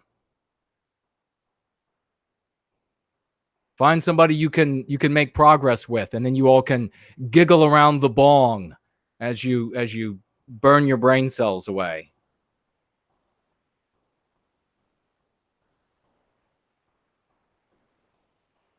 All right. So the other question I want to ask, and then we'll get started here, is this. And I'm not going to give an answer. I just want to ask. Why is it that and I want your opinions. Why is it that content producers in the white positive sphere are not talking about the fact that my content, that the Going Free lexicon and the dialectics that we are teaching, why are they not talking about that content has been banned by European governments? Does anybody have an answer? I'm curious, because I keep seeing them talk about Milo getting kicked off of this social media platform as though it matters, or this cuck-servative loser, or this Civnat loser, or this guy or woman who might be in the white positive sphere, but they kind of only skirt along the edge. They're not kicked off. They're not banned from a whole country, or they might be taken down in a European country, because they're in that country, and you're not allowed to say anything. You're not allowed to be a heretic.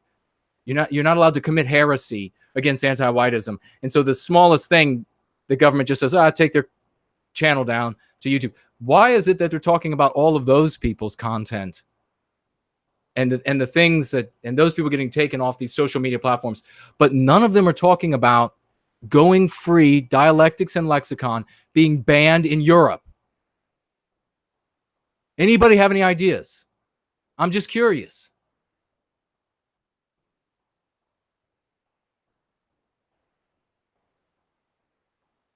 Gabriella writes, I love you, Jason, in a sisterly way, of course. Thank you very much for the love. Much love in return. Machiavelli sucks, writes, good question. Yes, it is a good question. Thin Red Line, super chatting with $10. Thank you very much. No White Guild, I can see your vocabulary spreading in Denmark. Like anti-white. I just bought your book. I'm looking forward to reading. Thank you very much, Thin Red Line. Write me anytime you want. Folks, all of you can reach me by reaching out to my website, which in short order is going to be revamped so that it is more effective at helping all of you to go free, and to help you personally go free, and to help you help your friends and family and strangers go free. So write me anytime you want if you have any questions, and I will happily answer them. But thank you for sharing that information about the dialectics and the lexicon spreading in Denmark. Oh, there's the Great Order is here. Hey, brother, just saying quick hello. I'm out right now. Hi, everyone. Listen to this Titanic soul, he writes, Jason Kuna. Thank you very much, my good, kind brother. Genius, Jared George of the Great Order. Thank you very much for stopping by, good brother. I see Louis is here as well. Great to see you. Let's see. And as I said before, once we're going to be getting to some heavy hitting in the future, and when we do, we'll be bringing Jared on regularly, these Going Free streams. That's when we break out the big intellectual guns.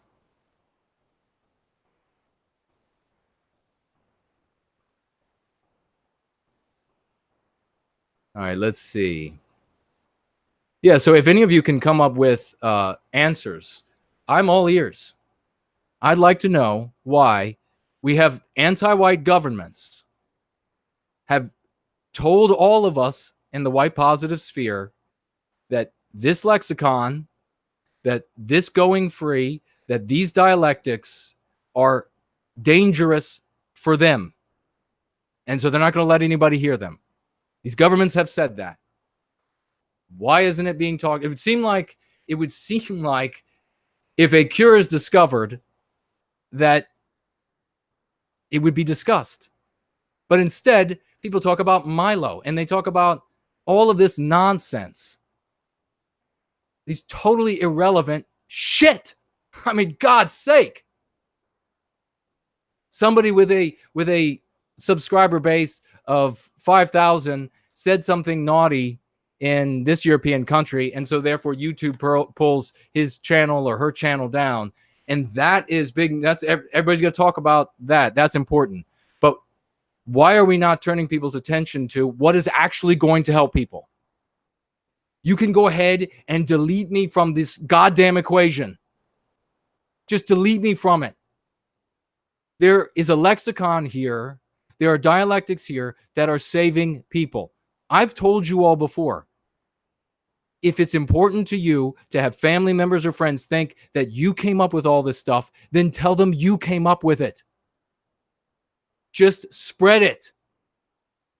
There's no time for this petty jealousy nonsense. All right. Let's go ahead and let's get started on something else that I'm sure will be ignored if we don't spread it to everyone. People, this is the thing too. Content consumers who are aware of this stuff have all been talking, have all mentioned this. You've all mentioned this. Wow, Jason's content is being banned by these governments in Europe. He's not a citizen in Europe.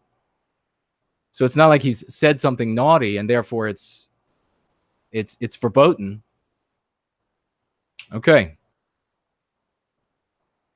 First thing I'm going to say here is what I'm going to share about conscious and subconscious is not something that you're going to find in a textbook necessarily, or as the deductions of some professor or somebody that society has said you should highly respect this person. This is one man's opinions, one man's deductions, one man's beliefs, and you can choose as an individual to either agree or disagree. They have, however, been very useful interpretations for going free. So you can use them or you can neglect them. That's up to you. I don't claim any corner on being right or having all of the answers. In fact, I'm always the first one to admit if I've done something wrong or I've said something wrong or I have a wrong idea. And you can ask everybody who's closest to me whether or not that is a truthful statement. People like Jared George, people like Mark Collette, they will all tell you down the list. Why is that? Why do I submit myself to the truth? Why do I submit myself to what works? Why? Because you have to be slavish to what works if you are ever going to control your destiny. That is why.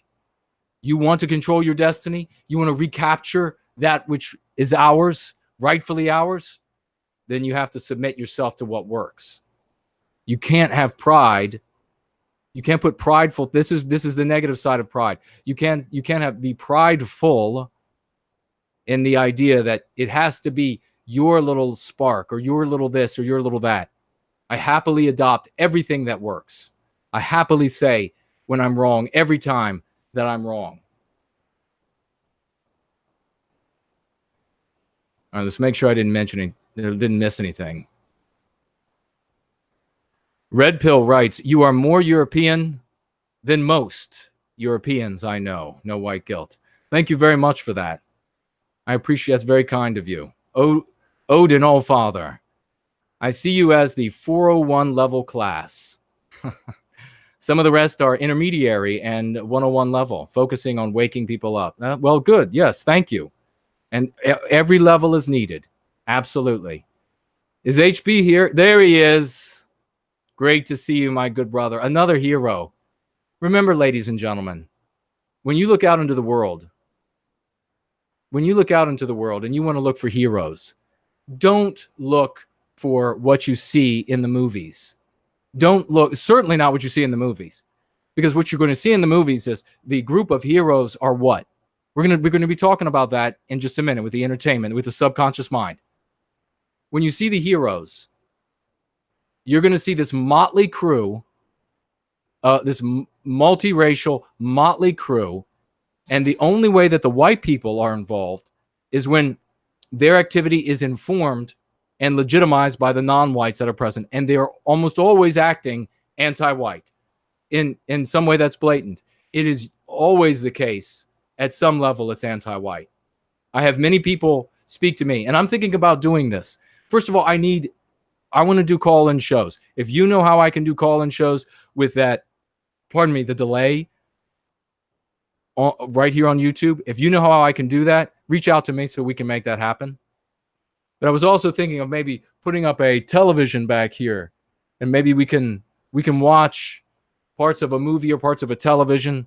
I don't know. We have to look at the rules for YouTube, and I can point out to you where the MPs are, where many people end up missing them.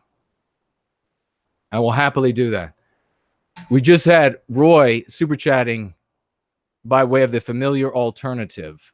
$50. 50 white baby saving dollars. Thank you very much, Roy. And I'll get back to my point in 1 second about heroes. And he writes, I recently successfully used your lexicon in a conversation. I recently successfully used your lexicon in a conversation in real life. And I think I was able to convince them that diversity does not mean diversity of ideas. Because they not allow the idea of white well-being and therefore are anti-white. Brilliant. Absolutely brilliant. Well done. Well done, Roy. That is magnificent. Very well done. And thank you. Thank you for the investment in white well-being. Thank you for your words and spreading your particular experience. This is what we have to be doing. When you have success at using these dialectics, using these lexicon, you have to share it with others. You have to give your testimony, because that is how others will pick it up and start using it. Where 1 becomes 2, where 2 becomes 10, where 10 becomes 1,000. That is how we recapture destiny. Yeah, big round of applause for Roy. We could. There's the great Underhill. Underhill. We'll talk more. Underhill has done a great deed of service, and this absolutely speak about what I was saying earlier about HB, about Phoenix Fire, about Spartan Warrior Queen, about Roy, about all of these good folks. Is that when you look for heroes, that's what heroes look like. That is what they look like today. When you want to see a hero, look up Mike in Australia, traditional Mike, and all the work that he's doing for our people in South Africa. That is what a hero looks like today. You're not going to be shirtless and shredded and standing on top of a car in some heap of a city with a shotgun, or on top of a hill with a sword, unless that's just for the fun of doing it and you want to have a painting made, as some in our movement might want to do. No, the heroes of today are regular people like you, like me. They dress normal. They live normal lives. They speak normal speech, not strewn with cuss words, not strewn with this low language, kind words, loving words, embracing words. Those are the heroes of today. They tell the story of our suffering. They tell the story of the discrimination that is being waged against us, the infliction of harm.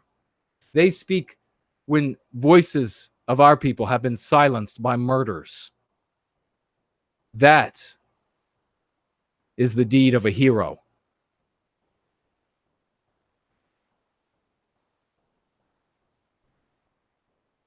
Sean Alexander writes, perhaps Discord will be good for call-ins. I'm not sure. I have to look into that. I know there's been, that's a great thought. Thank you for pitching in. Anonymous, you should go on TPS if you haven't. Many people would join. I have been there. TPS. Which TPS? Because there are more than one. I've been on both, the radio and the JF. Mudfish says, I'll load a card with a substantial amount to help keep you working. My word, because you're the best voice we have. I really thank you for that. You know what? I'm not the best anything.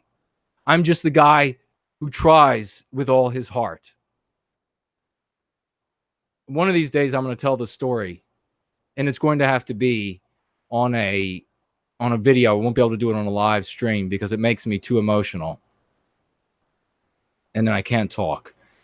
But one of these days, I'm going to have to tell you the story of one of my brothers and the heart that at that time that little boy had. That's it. That's all we're going to say right now. Heart is what matters. Not skill, not talent, not looks, nothing, none of that. Heart is what matters. Tenacity, desire, passion. You can all have that. You can all access that. That is what matters. Get up in the morning, and when your feet hit the floor, I want the anti-whites to tremble in their boots. That is how you make your life matter.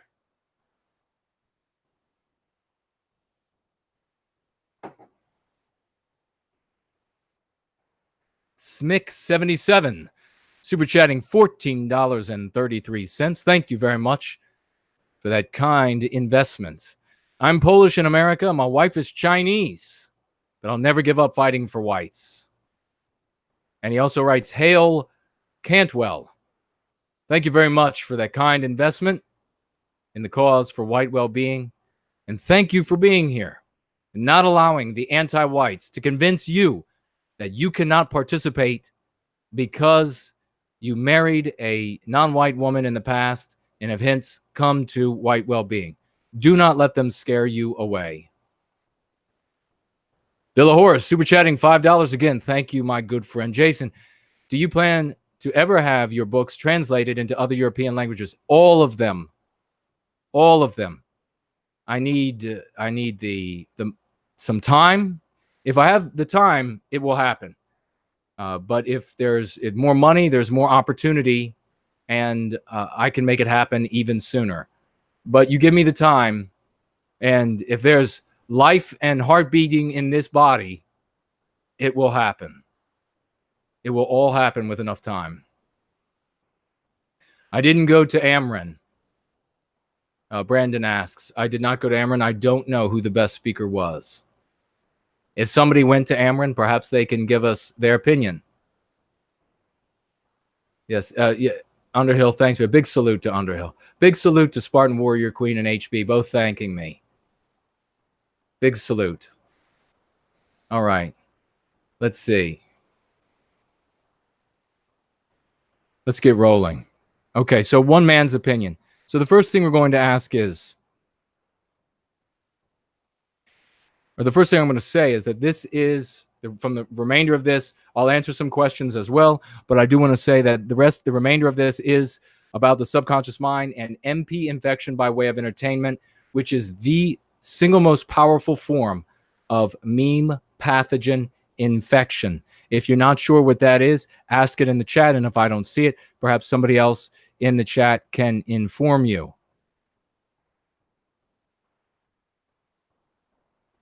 We are also, I will mention that we are also infected by MPs by a host of other means. Education, educational institutions of various types, by our peers, by our elders, by a book you might read. There are many ways, and this is, obviously I'm excluding purely entertainment fiction books right here when I say that. So because we're talking about entertainment in general, there are many avenues that you can be infected. Entertainment, as I say, is the strongest means of MP infection. Why? Why is entertainment the most effective means of MP infection? Does anybody know? I'm going to pour myself some more coffee.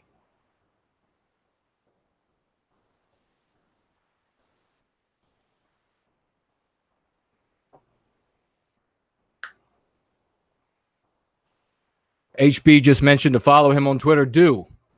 Everybody, HB has mentioned, this was a while back, and I quote him occasionally during TAP. I'll throw up his words on TAP, and that is, we should all be following each other on all of the different platforms that we are on, so that every time one of us reaches out to our community of influence, it ends up pulling that person into the totality of this entire community of influence. Does that make sense? Brilliant idea by HB. Brilliant idea. Follow him absolutely on Twitter. Let's all follow each other on Twitter, on Gab, on Facebook, etc. Let's all follow each other.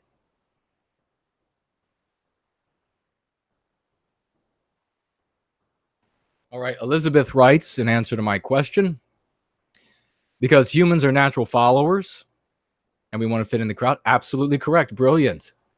That is a significant part of why entertainment is so powerful at infecting us with MPs. Underhill, because it's hypnotic. Very well stated. Brilliant as well, my good friend. That is a huge part of it. JD, our subconscious is in a vulnerable state to be manipulated. Precisely. Very well stated. Roy Dandon with a super chat, $4.99. I was traveling recently, and it's absolutely disgusting how you're getting bombarded with TV screens wherever you go, airports, hotel lobbies, etc. It is exactly like these horror future films, these dystopia films, where the TV Big Brother is everywhere, and the faces appear to tell you, think anti-white thoughts. Think anti-white thoughts. Here's the happy white woman with the non-white male. Here's the happy white man with the non-white female. Here are the happy white grandparents with their mixed race grandchildren. Everywhere you go. Absolutely disgusting. If that were being done, let me just ask this question. If that were being done to Jewish people, would it be acceptable? I wonder how quickly that would be shut down. This happy Jewish woman in every commercial with the happy Palestinian man in every commercial. I wonder how long that would last. Bill of Horror writing, entertainment relaxes people and lowers their guard many times, even with humor. Precisely, my good friend. You all are brilliant. On top of it, First Soy Battalion, super chatting, $14.99. Thank you for your work, NWG. Every day, I grapple with fear of our looming extinction, but your program gives me hope. God bless you. God bless you as well, Battalion. Absolutely, because we are making a difference. We don't sit here and going free and just observe everything getting worse. We make a difference. All right. So you all are right on top of it. When we watch entertainment, we lower our natural defenses.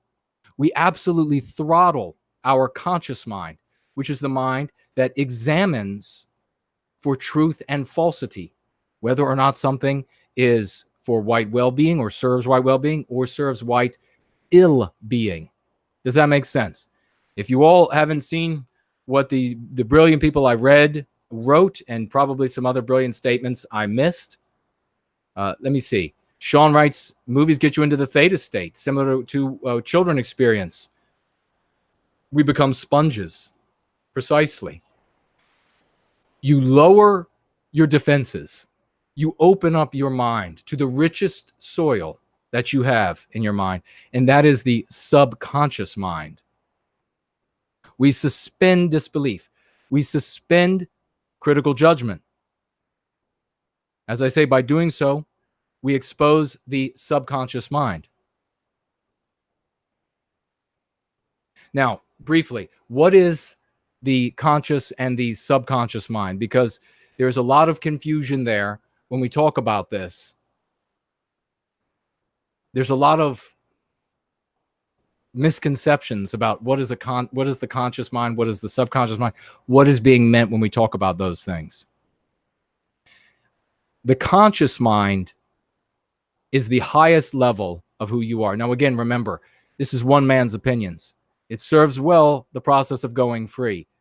So you can adopt it and move forward and go free, or you can reject it and you can try another path. That's up to you. The conscious mind is the highest level of who you are. The conscious mind is what says I.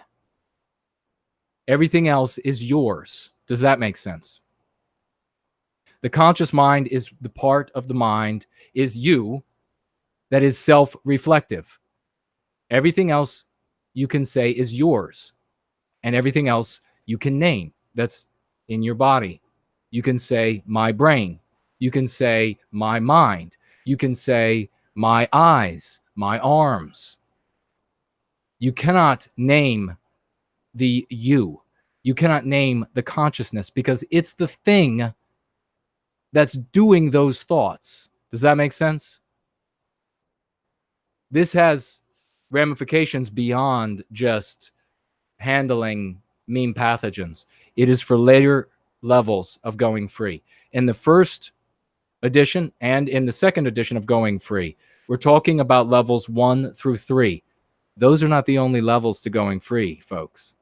There are other levels. So there is a lot of power to be had inside each and every one of you. Physical power, mental power, spiritual power, and more importantly, group power. There are a lot of things to talk about in the future as we bring more people into the fold, as we as individuals become more powerful. That thing that's talking inside your head, when you are controlling it, when you are self-reflective, when you are examining for truth or falsity, that is the you. That is the thing that cannot be named. Does that make sense?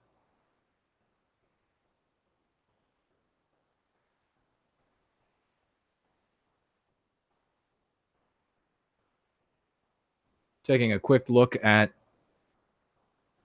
some of the comments that were written. Folks, if you haven't tweeted, gabbed, liked, shared on your platforms, Facebook, VK, Tumblr, whatever, do so we can bring more people in. I'm going to see if I missed a super chat. No, looks like I didn't. Let me check the familiar alternative.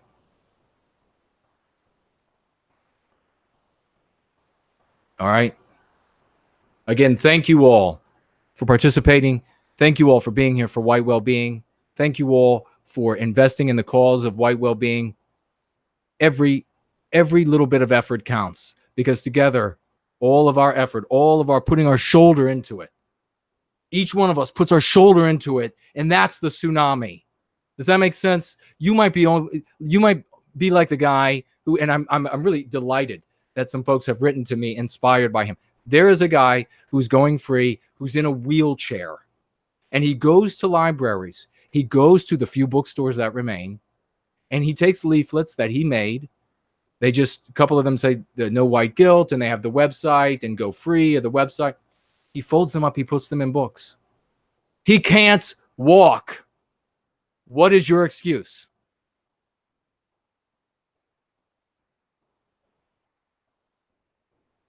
Okay. So the you, the conscious, that is the thing that examines for truth or falsity. It is the thing you can't name because it is the thing that is doing the talking. It can never turn around and see itself. There's no mirror. It's why it's so hard to understand consciousness. Remember, this is one man's opinions. You can choose to reject this or not, but there are later levels in going free that this will apply to. You can't name the who that you are. The subconscious mind is most easily understood as autopilot. It uses the information that you have learned, and we can learn information by various means. It uses the information that you have learned, and it lives your life for you, autopilot. What are some examples of autopilot? When your brain is on autopilot, does anybody know? Any ideas?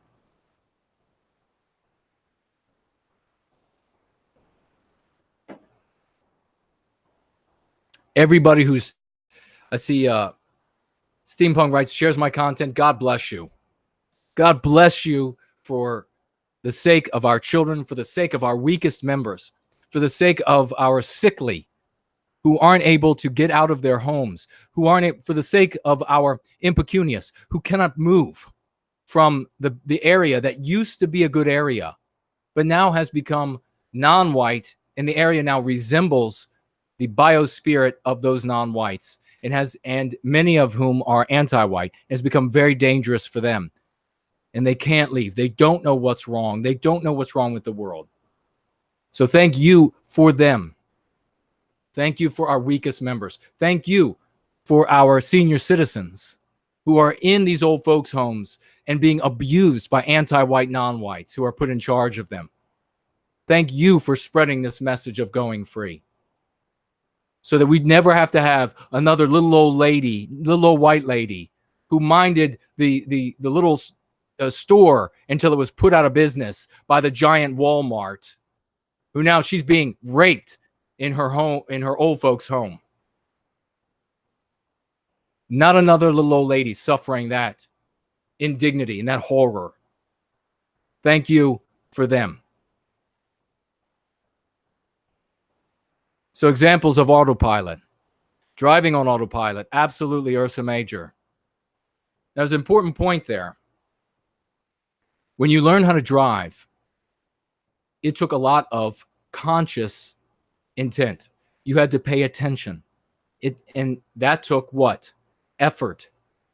Giving a lot of effort takes energy. It takes time.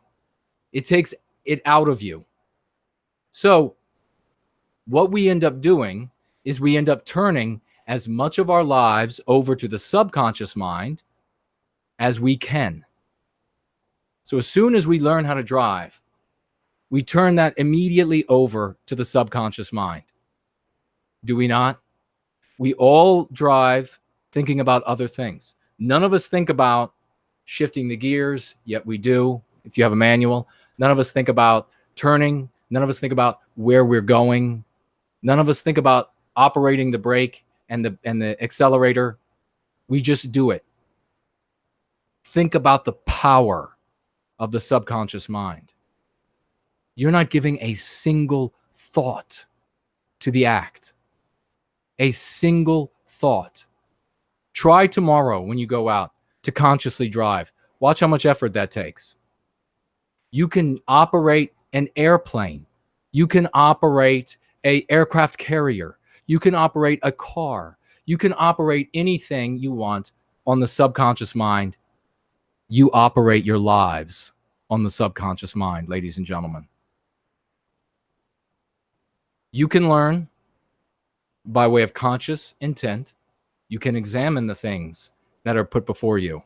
Sometimes with the Socratic method, you're forced to learn by way of consciously examining everything that's put before you. The anti-whites don't like to teach that way. That is not the most effective means of indoctrination, is to get you to think about it. What they want to do is give you something to memorize. Just insert it into your mind. And the most powerful way they do that is through entertainment, because that conscious mind is shut down while you're watching. Indeed, how many of you even tolerate conscious thought during entertainment?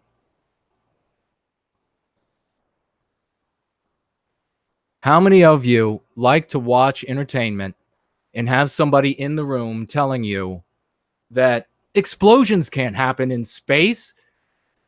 It's not oxygen rich. There's a vacuum. Explosions can't happen the way they happen on an oxygen rich environment like the Earth. How many of you would like that when you're watching your spaceships blow each other up? How many of you would like to hear somebody saying explosions can't happen in space? You would be irritated. You don't even let yourself do that, do you?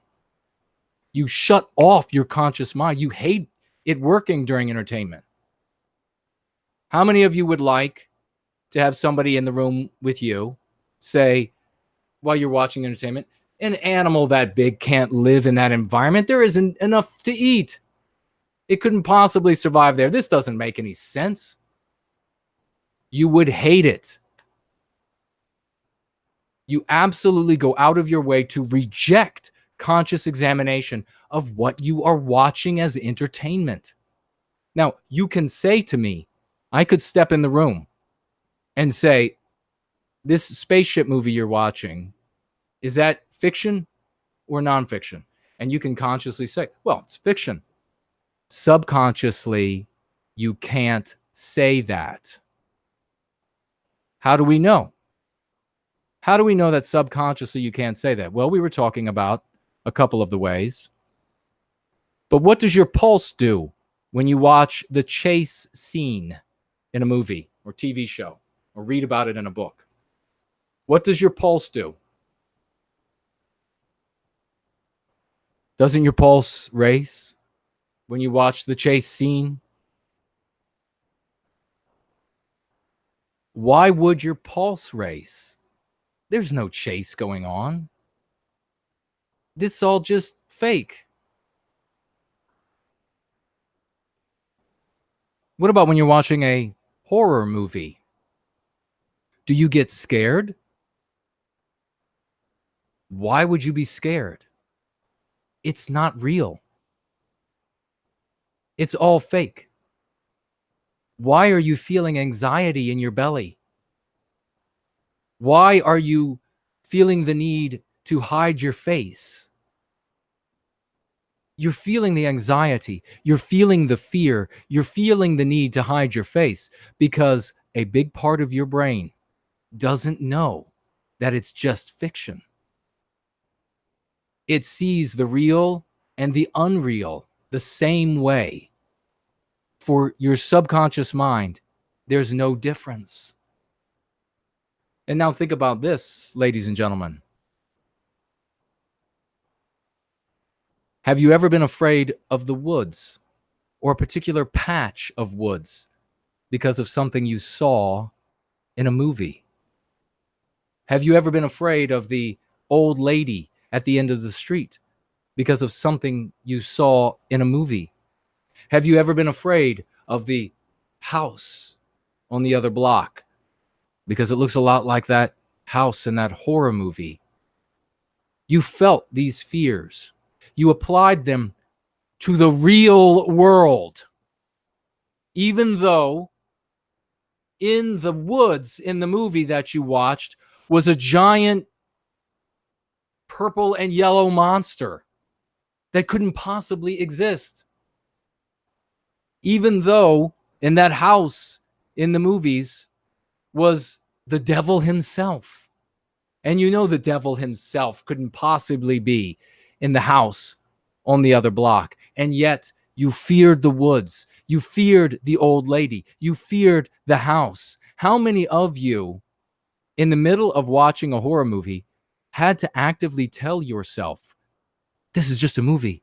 This is just a movie. This isn't real. This is just a movie. Ladies and gentlemen, You are fighting with a part of yourself that doesn't know the difference. You don't need any more evidence. And if anybody tells you otherwise, they are lying to you out of ignorance or malice.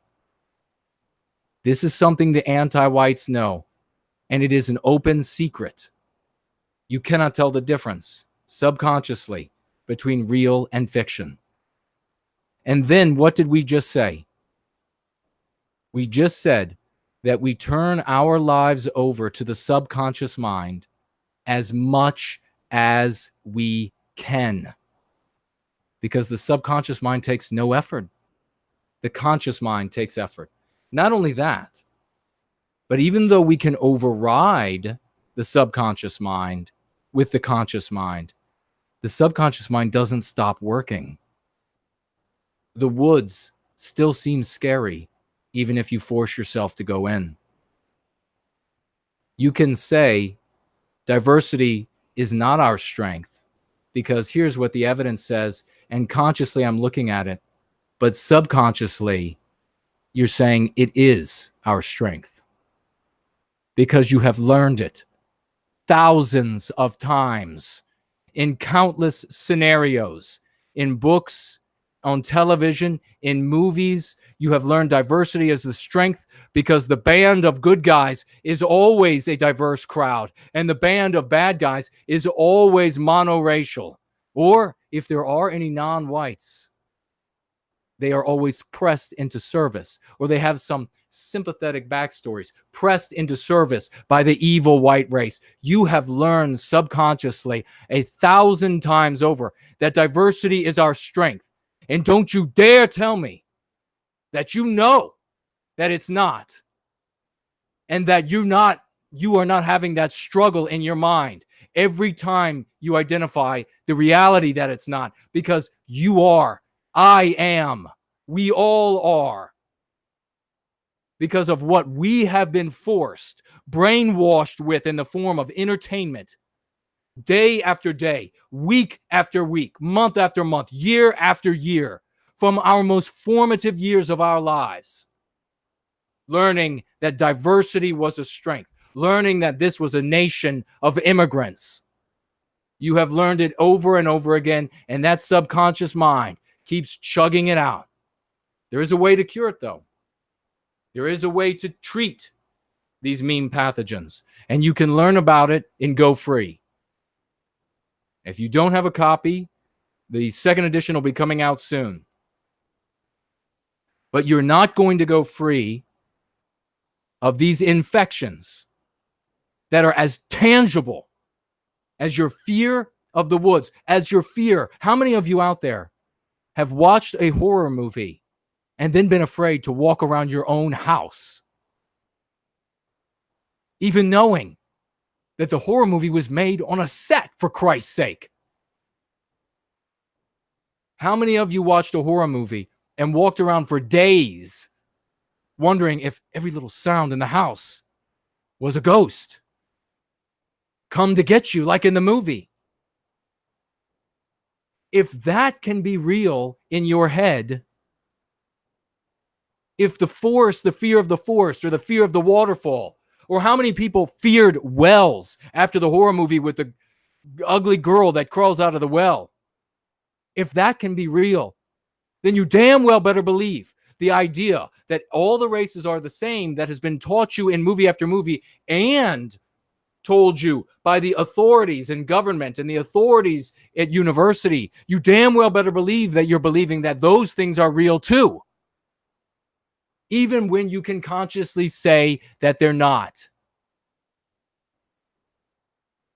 Are you getting an idea of how deep this brainwashing is?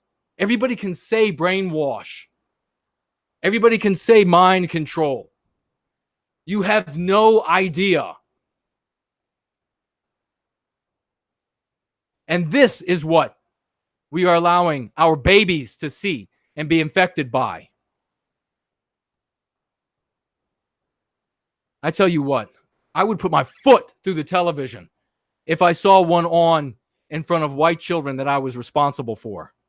Unless it was programming that I wanted. I would buy the new TV, or I just wouldn't get one after I got my foot out of it.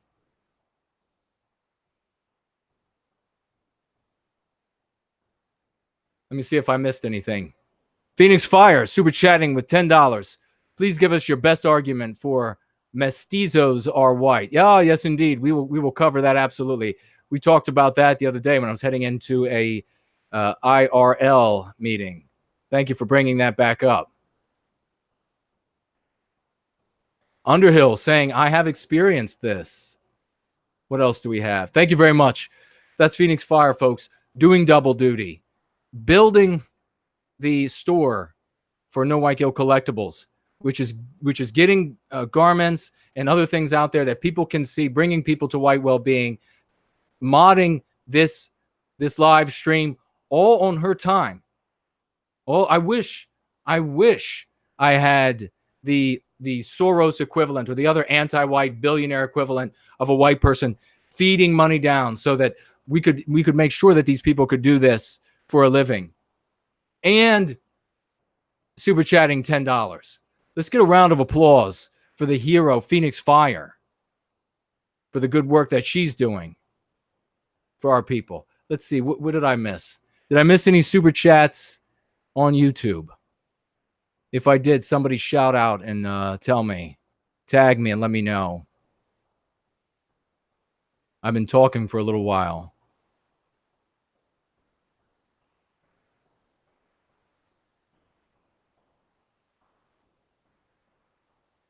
Johannes mentioned the lizard brain. Yes, well, it's not quite the subconscious, not quite the lizard brain, but you're headed in the right direction in thinking that the connection that you have automatic behavior that you don't have to operate. It's akin to, but not the same as breathing.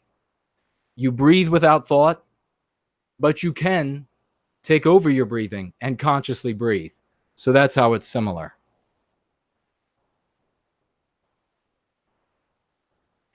Colonel Sanders, when whites have a united population, the world fears us. Well, they fear us because they've given themselves reason to. They don't fear us because we are inherently worthy of fear.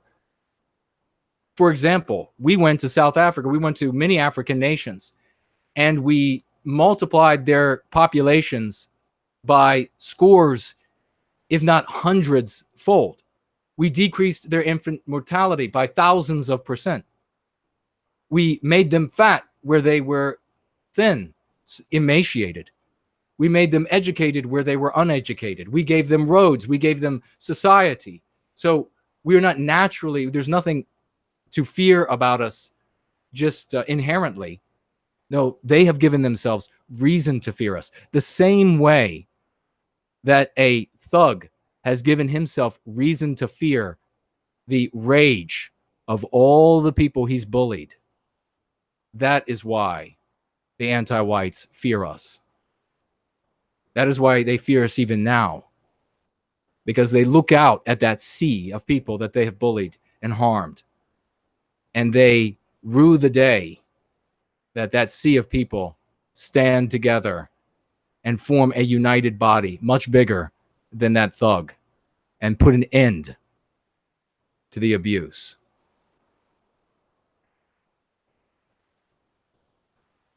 All right, let's see what else we have here.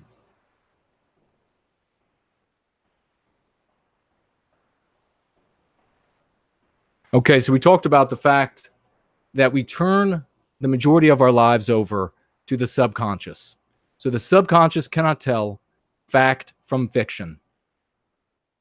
Therefore, it is susceptible, extraordinarily susceptible to mean pathogen infection by way of entertainment, where the conscious mind is intentionally throttled. Now, as I said, you can also be infected by the other means, but entertainment is the most effective means. These thoughts then are seeded into our brains. The earlier they occur and the more memories that get laid on top of them, it's not the weaker that they become.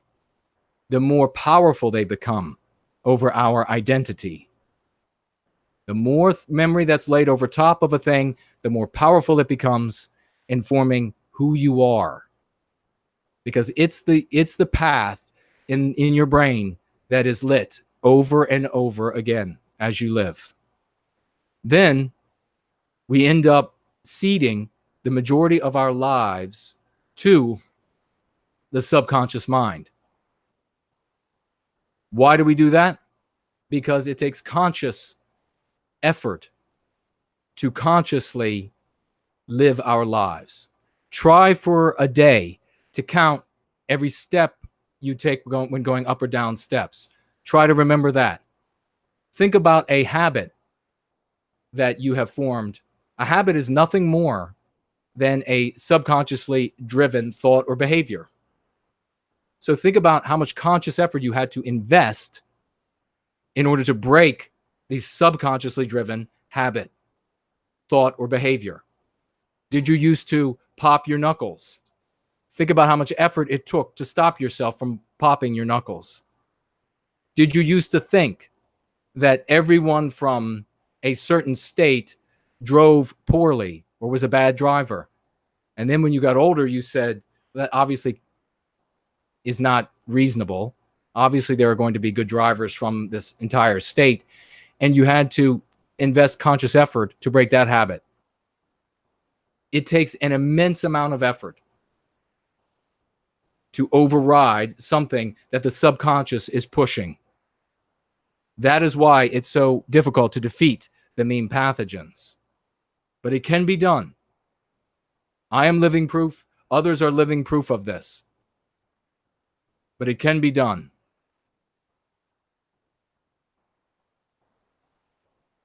All right.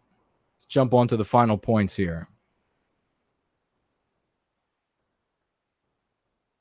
Here's some more evidence to mention about the fact that we don't know subconsciously that what is taking place in fiction, whether you're reading it or watching on TV or movie, is just fiction. How do we talk about the characters in fiction? I've asked this question before on a Going Free stream. Why did Darth Vader do anything that he did? It doesn't matter what he did. A lot of things during the movies. Why did he do any of those things? What was his motivation? Does anybody know? Let's see if anybody can get this quickly, who was maybe with us the other stream I asked it.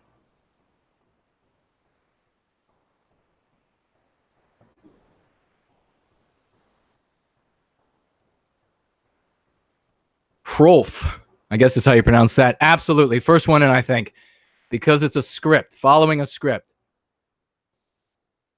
Right, Underhill, because it was in the script. Brilliant. Well done. Exactly. All of these characters are doing these things because it's in the script. But how do people talk about it? Oh, Billy in that movie, he did that because he felt like he had been betrayed and he wanted to. Isn't that what you hear? Don't you all, and haven't you said that as well? We've all done it until we started going free and realizing that we are being brainwashed. You're identifying with the lives of fictional characters as though they're real. Again, more evidence that subconsciously you don't know the difference. So when you are watching that movie where the poor little non-white person is just being horribly aggrieved by the white person, that's your reality. Even if that never happened a single day in your life.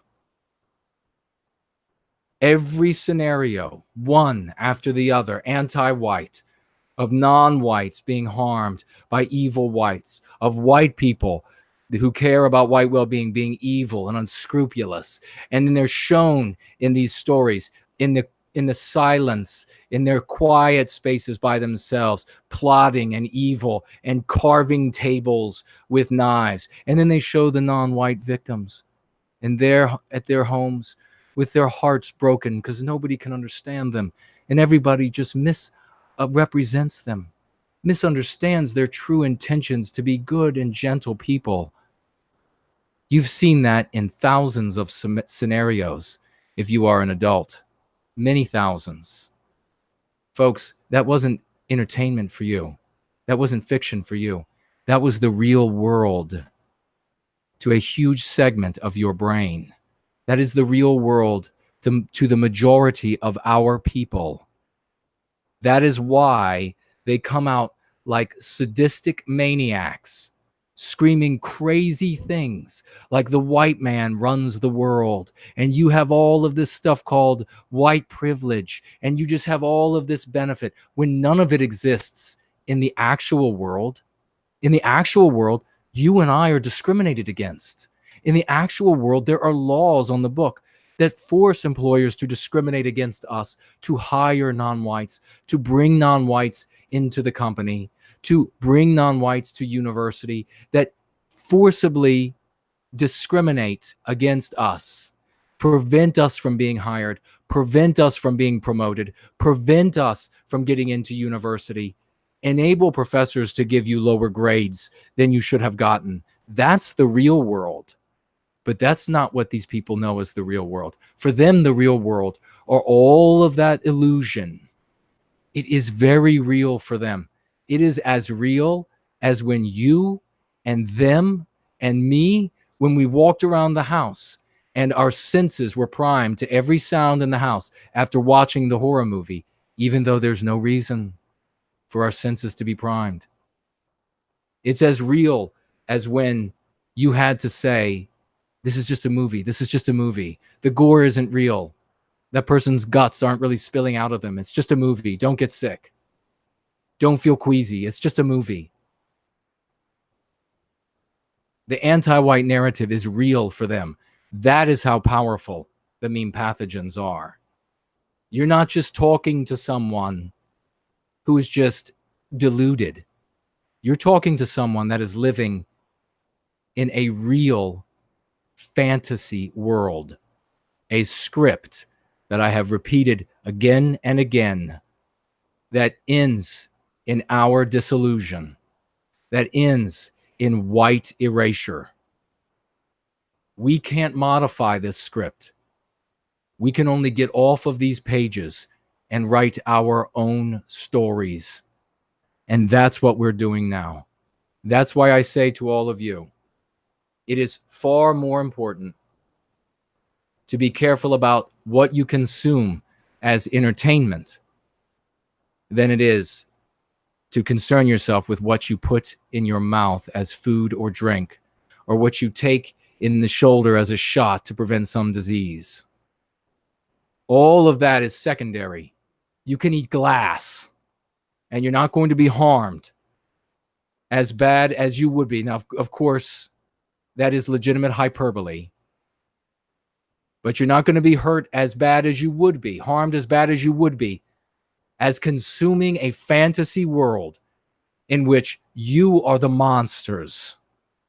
And the only way you are legitimate is if you join the good guys to destroy Western kind.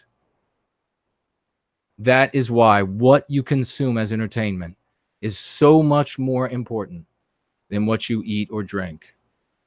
Daedalus writing with $5 super chat. Thank you so much. Television is reality, and reality is less than television. We didn't evolve to deal with hyper reality. Perfectly said. That is perfectly said. We weren't evolved. We didn't evolve to consume entertainment as fiction. If I come into your house and you're watching the television and a man is beating a woman on that television and I laugh, are you going to think it's a joke? No, your first instinct is going to be to think that I'm despicable. But then I'm going to say, I think it's hilarious when that male actor pretends to beat up the female actor. It doesn't look realistic to me at all. I don't think that's what fighting looks like at all. I've been in a lot of fights. I know what they look like. and that doesn't look real. And you're still going to have some part of you that's going to say, well, still, for some reason, that just doesn't feel right.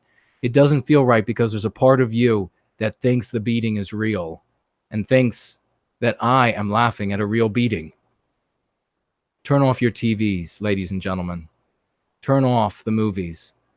Don't consume entertainment made by the anti-whites. And if you must, if you're going to, you need to study going free. And you need to learn that the moment that the anti-whites present you with a meme pathogen, you need to CCD, confront, challenge, and dispel the meme pathogen at that moment that you see it. And you need to remind yourself constantly, this is fiction.